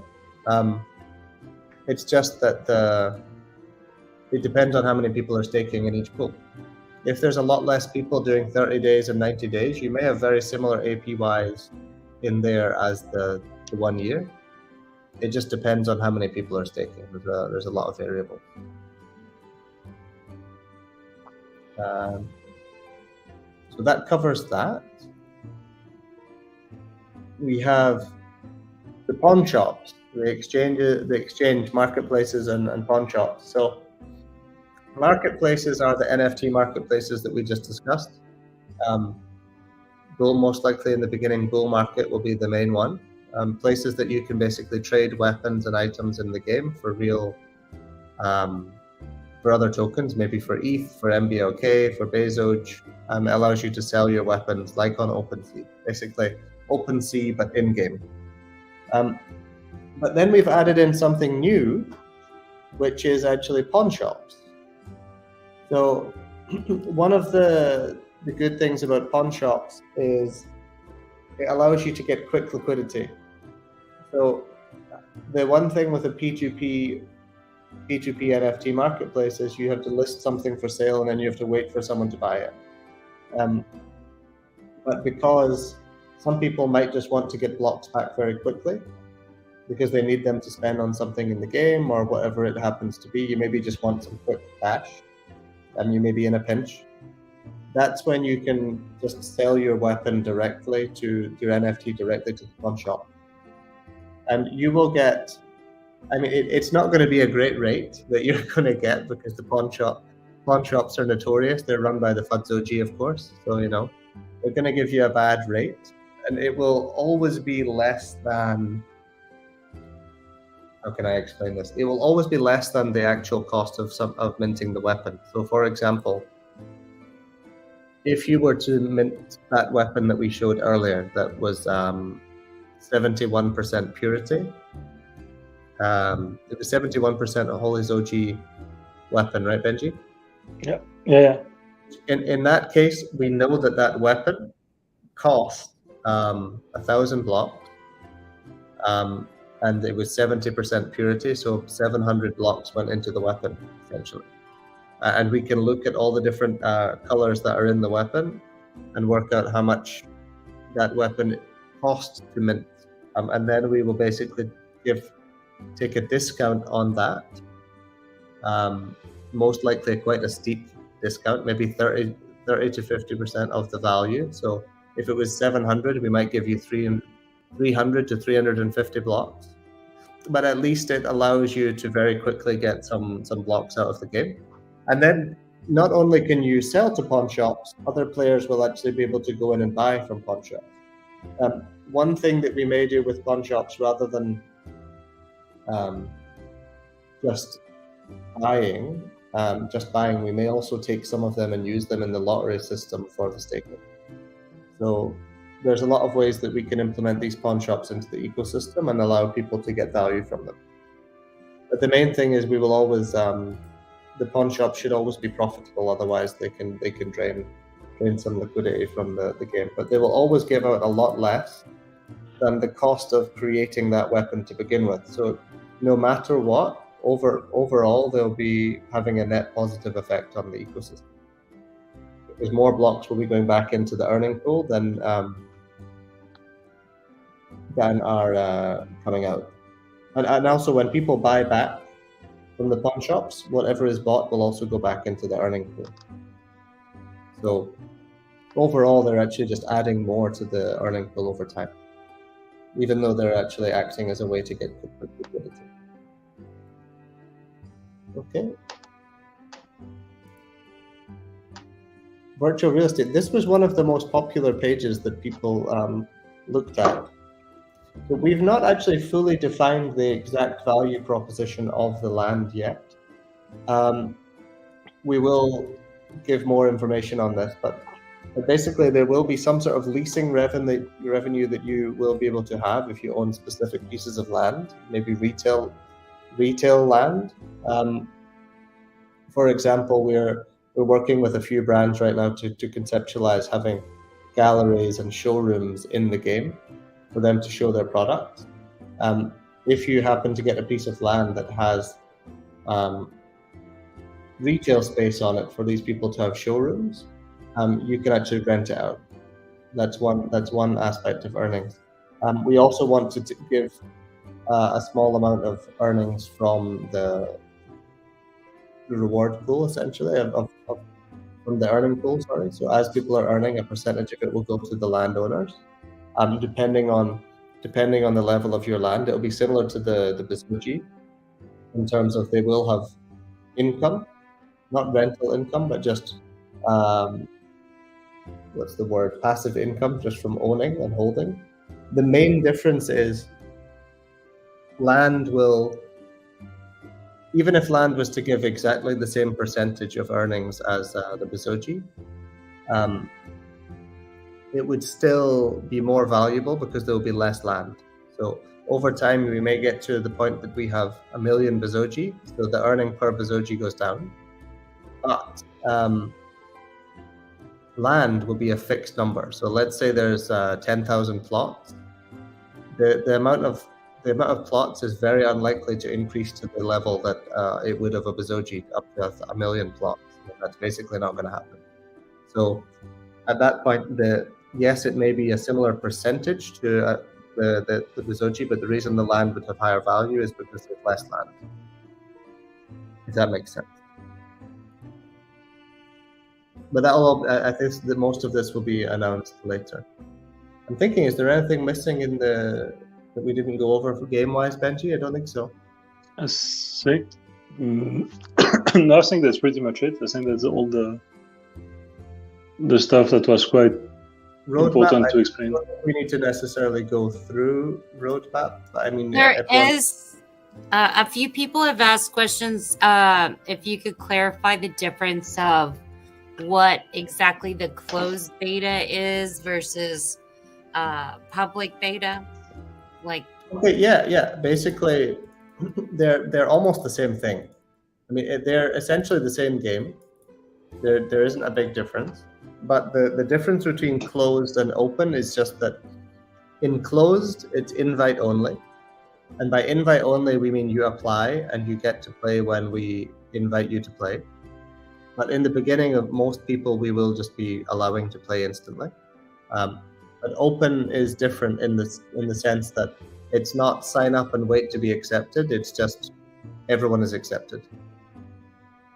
That's the only real difference. But I mean, we will be during closed beta. Most people we will just be allowing to play, but it's not necessarily guaranteed. There may be phases where we decide we want to hold back on allowing people to play maybe for a week or two because we have too much demand, and it allows us to say, okay, there's 10,000 people applied this week, but we can't handle 10,000 people yet. Let's allow in 1,000 a week. And that's what closed beta is. Open beta just means if 10,000 people apply, they don't even need to apply. They just sign up and play. That's the difference between closed and open beta. Benji, did you have anything to add on that? No, that's pretty much it for the beta. Yep. Do all existing alpha testers need to go ahead and sign up for beta? It will, because there is they'll all be accepted because we have a list of email addresses of all the current beta testers. And if they don't, then they can message in the Discord and get access. But we may give them a token or something that like a code that they can use to get instant access. Maybe, we're not 100% sure. But basically, you will have to create an account, and that account system doesn't exist yet. Well, it exists on our local servers, is what I mean. It doesn't exist. It's not public yet. So in order to play, you're going to have an account, and the account system isn't public yet. So yeah, it's as soon as that is public, we will share that with all the alpha testers, and everyone can sign up. But you'll need to create an account. And because none of the alpha testers have accounts yet, so that's the main reason that we would need to do it. But let's, I think there's not a lot to go through on the roadmap because it basically just says everything that is happening. Maybe we can skip over to game technology. I think the roadmap is fairly self-explanatory. Game engine, I think this is also quite clear. Maybe Benji can go through a little bit of the server structure, I think. Yeah, so basically what we have is like there is on one side, like from the clients will connect to a game server, which will be linked to a persistent database. I mean, there will be one more step for the matchmaking, so basically to find the correct server. But these game servers, they open and they close, so they are not persistent. Like all the data that is on it is just temporary, and but everything that is stored will be stored on a more persistent database, and also be stored like of course, part of it, all the NFTs, etc., will be created on the blockchain, and there will be another server that will read from the blockchain to make sure that all the informations are up to date for who owns a token, who owns a NFT, etc. Yes, I think that will be the flow the way the game works. So the client won't be directly linked to the blockchain. I mean, there might be some transactions to sign and things like that there will be, but like the main goal is that it connects to a game server, which then connects to the backend and etc. So it will make things simpler for the user's perspective. There won't be much blockchain login within the game, and so that's I think that will be. As a non-blockchain player, you'll be able to just play as a regular game, and until you want to actually, when you want to withdraw something to the chain, you can. And then vice versa, if you are a blockchain player, you'll have, we don't show it on here actually, but there will be an admin panel on the website that you'll be able to come into as your account, basically an account page, and link your wallet. So you'll most likely be able to link multiple wallets as well, but if you link your wallet to your account, it can only be linked to one account, and you'll be able to use all of the NFTs that are in that wallet. So it allows you to basically use anything that is in the wallet, but still in the game without having to, actually connect your, connect your wallet to the actual game itself. You're connecting your wallet in browser to the admin panel, essentially, to your account. And then you can just log into the game using your email. And everything that is in your account is still in your wallet. You never need to give it to us in order to use it. You just need to have it in your wallet and hold it. And as long as it's in the wallet that you've linked to your account, you can use it. I think it kind of covers both sides of the what's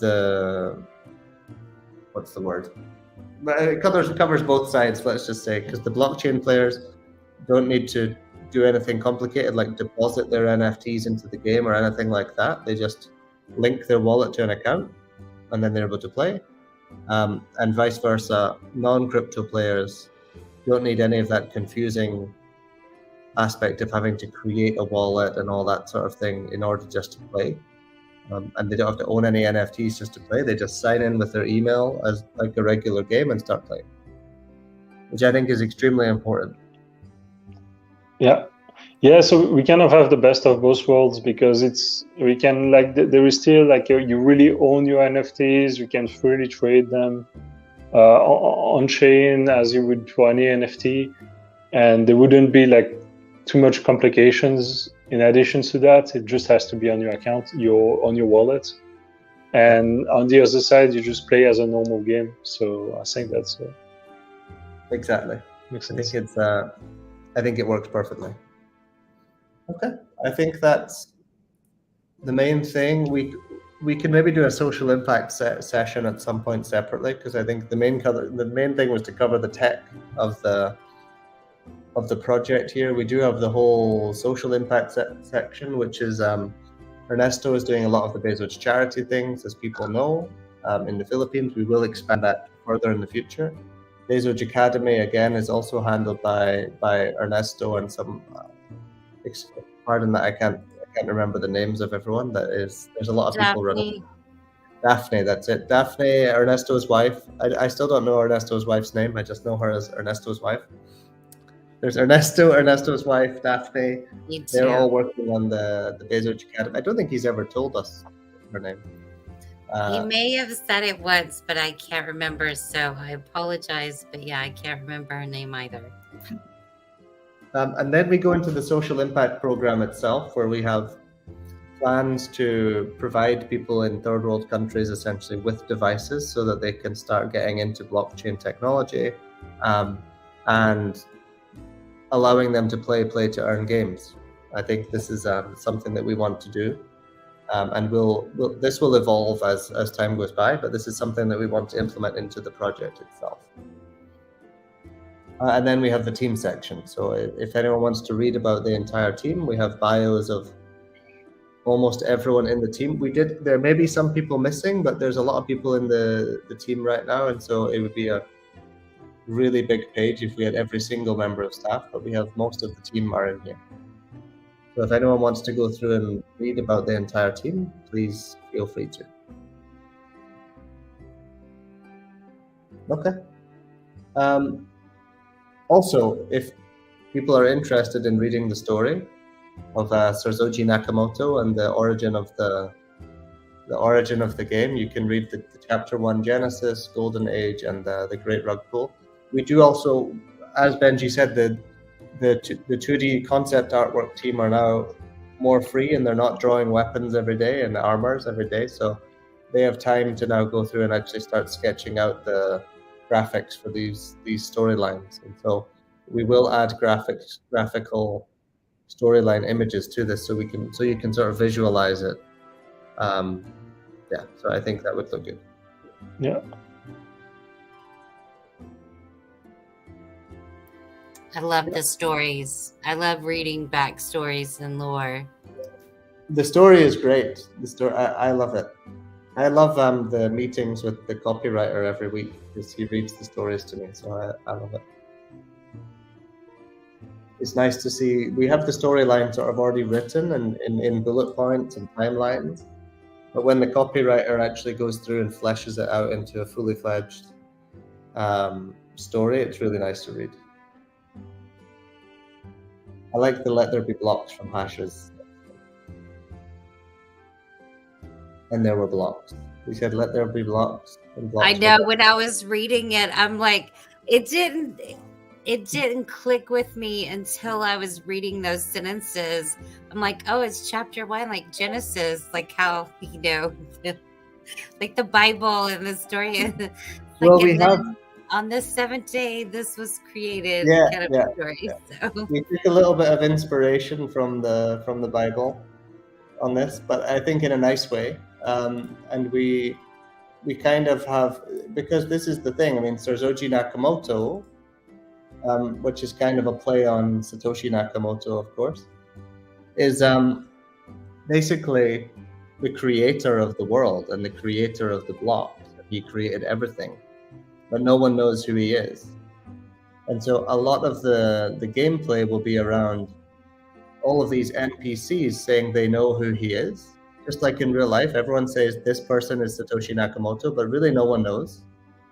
And so a lot of these NPCs will be saying, hey, like I heard Elon Musk is really Serzoji Nakamoto, you know. But no one actually knows. So as you go around, all these NPCs will be telling you different stories and who they think he is, and there'll be different rumors.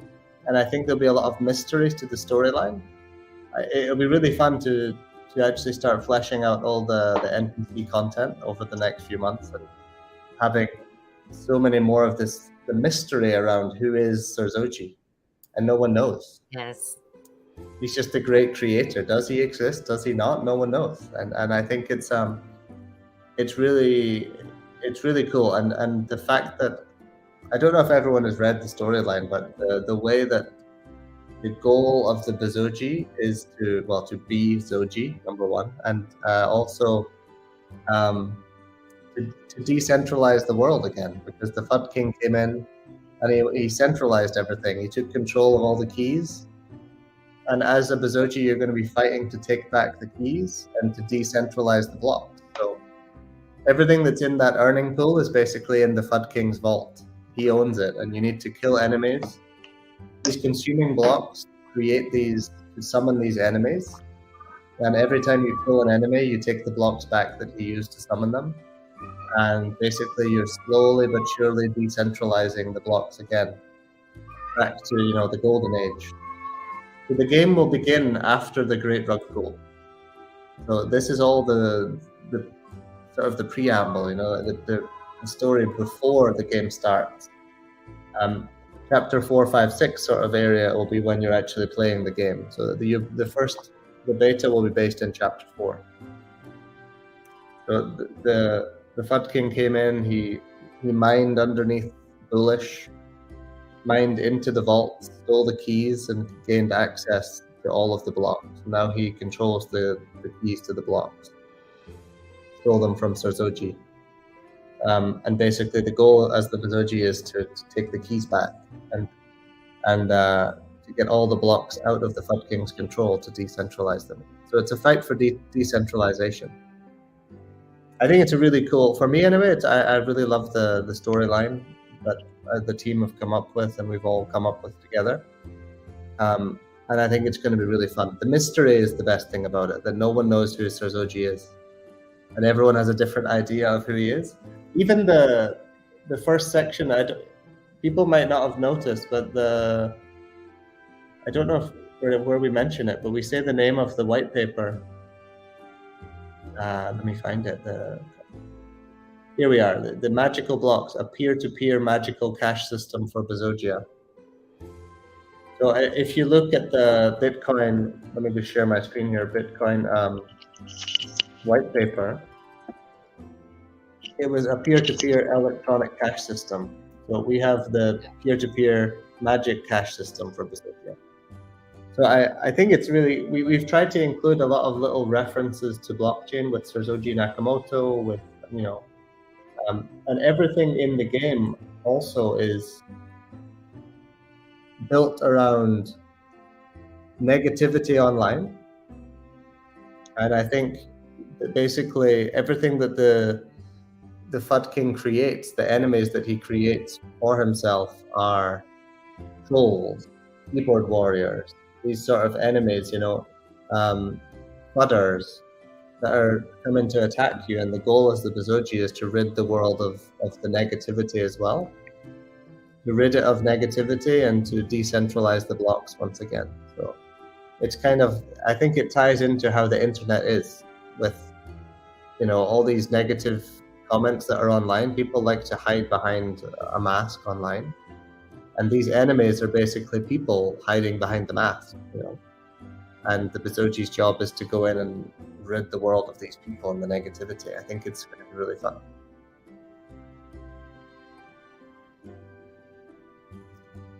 Okay, I think, let me stop sharing. I think does that cover everything, I think? Is there anything to add from you, Benji or Carrie? I think that's pretty much it, yeah.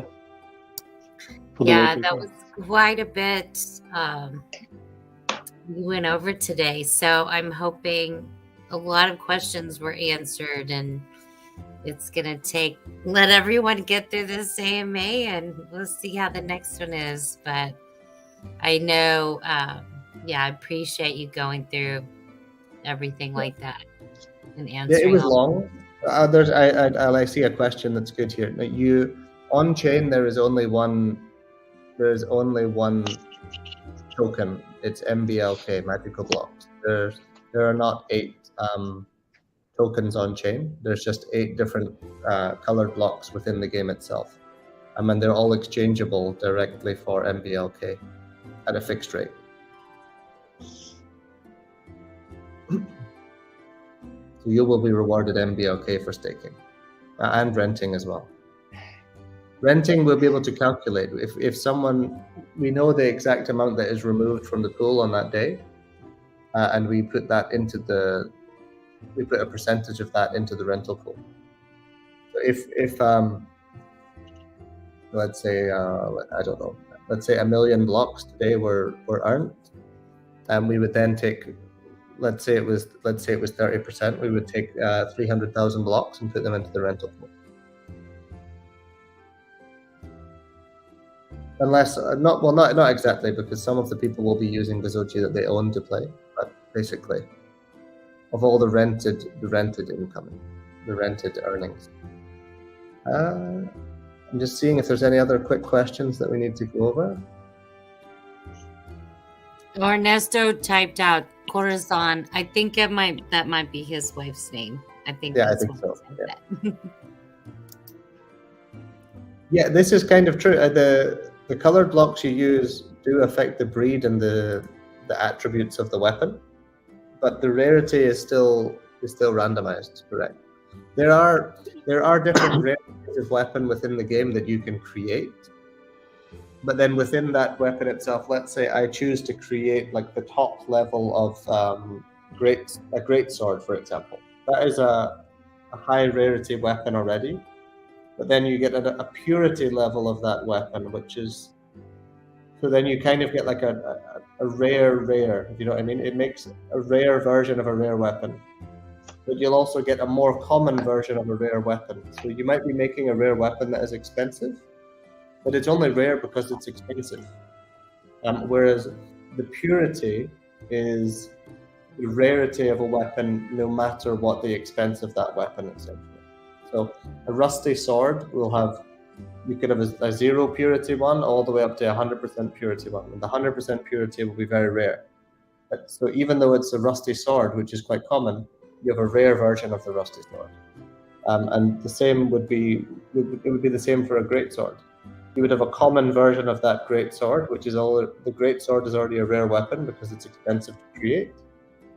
But then a high purity great sword would be worth a lot more because it's extremely rare. I think I got that right. Is that right, Benji? Yeah. I think, different weapons will have different prices, basically, and different rarity, like a rusty sword and great sword, etc. will be different prices, and they will be different. But maybe what he meant by the rarity, like the purity, is just the value of the highest attribute. Yeah. And yeah. But everything is randomized in this. Yeah. The blocks are affected to some extent, but like it affects the randomization. Yeah. So yeah. So did I say all Bezogia will be up for rent? That is correct. So if you are not using your Bezogia, it's up for rent. If you're not currently using it. So any Bezogia that are not currently being used by their owners are always up for rent. So if you have a Bezogia and you're using it, you'll still get rental income from it, even if you're using it. It won't be available in the renting pool as you're using it. So, and if someone is already renting it when you log in, you can take it back essentially. And if they'll switch to the next available rentable Bezogia. There's a whole system that we've coded to handle that aspect. Okay. Does that cover everything? Harry, did you say there's anything else to add or not? I think that's good. This is almost 4 hours of an AMA that people are going to have to go back and listen to. So again, thank you guys for all the info. It's great. So, well, we can answer this one last question because I know Black Wolf Tinting has had a lot of questions the last few days. Will endgame content simply be quests or big bosses be added and require grouping? There will be bosses. There will be quests, and there will also just be enemies that are extremely difficult to kill. Even towards the end of the game, there may even just be regular sort of enemies that are difficult to kill. Like you can't just kill them easily because you're high level. They'll still be difficult to kill, and there'll be a level of skill involved in killing them. Yeah. So a mixture of all these things. There will be different levels of FUD King bosses. I don't know, the FUD King won't be in beta because there's a lot of animation to do on it. Because he has a lot of moving parts. There's a lot of animation on the FUD King. And we want it to be really, really cool, a really sort of cinematic experience. But kind of like Bowser in Mario, you'll keep fighting the FUD King again and again. In sort of different scenarios, and he'll be more powerful each time you have to fight him as a boss. And the goal will be to take back the keys. So he starts off with his 8 keys, and you need to take back the keys to decentralize the blocks again. At least this is the first version of the game. That is one of the things that you'll be doing. So you'll keep fighting the FUD King, and each time he'll be more powerful. He'll have more abilities. Different abilities, so that you'll be fighting the same person, but he'll have more HP, for example, he'll have more attack, but he'll also have different types of attack, even though it's the same character. And he may be spawning different enemies to run and attack you as well. Like in the beginning, he might spawn some trolls that are easy to kill, but then in the end, he might be summoning some Swole Doges or some Donald Pumps instead, which will be significantly more difficult to kill. Okay. think we can end it there. Nothing to add, Carrie? Nothing, Benji? Awesome. Real quick, to answer this last question, the person renting able to select which Bezogia they want to use. And I believe you guys have said before, we can go in and select, like if we already know, okay, I want a Zerk Bezogia mix, I can look for it and see if it's developing that's the queuing system. There's two different types of renting from a development perspective anyway. The most basic is just randomized, but by randomized it will be first come first serve. So we start with the purebreds and then work our way down. So the first person that comes in will get the purebred. But then there will be as a sort of V2 of renting, there'll be a queuing system. So you can choose you could basically have a filter and you can say, I only want Zerk Bezogia and I want epic or above. And then you'll be able to queue and it'll tell you, but you'll be able to play with a random Bezogia first. And as you're playing, you're queuing for the better one. So it allows you to, because otherwise if you wanted to, let's say you only wanted a purebred, you might have to wait for like 5 hours to get the purebred in a queue. So we want people to actually just be able to play right away. And then we'll give an update on Shahid on the next AMA, but also the reason he's not on the AMAs is because it's at like 4 or 5 a.m. for him, or 3 a.m. I think it is. And it makes his basically he's not productive for like Monday and Tuesday because he had to do an all-nighter every Sunday night. So it's not convenient for him to join the AMAs at this time. So I think next week we may shift back to a new time. Well, back to the previous time. We may try it again and see how that goes. Okay. Am I always going to wear a grey shirt every day like Zuckerberg? Did I wear the same shirt last week? I have this same T-shirt in. You're not far off. I have this same T-shirt in 6 different colors or 7 different colors, and I don't wear anything but this T-shirt every single day. But at least I changed the color. Zuckerberg is just a grey. He's just a grey. This is not grey, right? Is this green? I think this is green. Hard to tell. I can't tell if it's gray or like an olive type green or something. I can't really It's green. It's green. No, it's green. My wife told me it's green. Oh, okay. Maybe it's not green. I'm so confident that it's green here, but maybe I'm wrong. I'm pretty sure it's green. Well, it could be. It's just kind of hard to tell from. It's very gray. From the camera, It's green, yeah. Yeah. So I think. Anyway, this is the first time I've worn it. I mean, it's brand new this morning, just for the AMA, fresh. From Uniqlo, just in case you're wondering if anyone wants to get some fashion advice from me. It looks comfy. Uniqlo t-shirts. Benji is probably wearing a Uniqlo polo shirt right now. It's possible it's from Uniqlo, yeah. But Benji also has the same shorts as me most days. He's always wearing his Uniqlo shorts. Yeah. I'm wearing them right now as well. But I'm not gonna show you those though. Yeah, Uniqlo for the t-shirts. Great quality t-shirts and affordable as well. Yeah. No need to spend. We should get a sponsorship from them too. We should get the Bezogias dressed in Uniqlo t-shirt. But yeah, that wouldn't be too hard to make the models. Yeah, exactly. Okay, so thank you everyone for joining. It was a long one. I think it's the longest AMA we've ever done, but that's because we had AMA plus Whitepaper deep dive together, and I think whether people watched live or they watched the recording later, they'll be able to catch up on the Whitepaper. And I think the marketing team will go through and get a lot of snippets from the Whitepaper section to make it more digestible for people within the community on Twitter and on all the social platforms.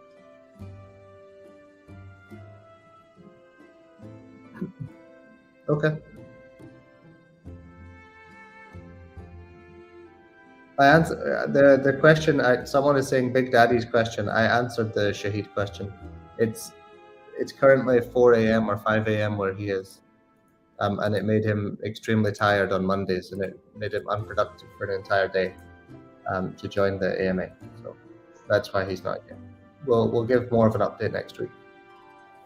I think we may bring on Malcolm next week, who's been handling a lot of the content. So Malcolm, we've said before, from Insta360, DJI, a lot of experience in the marketing industry, in the tech industry specifically, in marketing and content. So you'll notice that the content has got a lot better over the last couple of weeks. There's a lot more graphic design going into it. That's mainly because Malcolm and Farwa, their team, have a great system in place now for content, and it's extremely scalable. So we actually are scheduling content weeks in advance. We have an entire month of content already scheduled on all social channels. So it gives us the ability to actually plan for every piece of content that goes out and to schedule things in advance. I think it brings a lot of value to we can kind of relax with what we're developing because we know the content is already there to go out. So. Okay. Appreciate everyone's time. And we'll see you in 2 weeks. All right. Thank you. See you guys next time. See you guys. Thank you. Bye, everyone.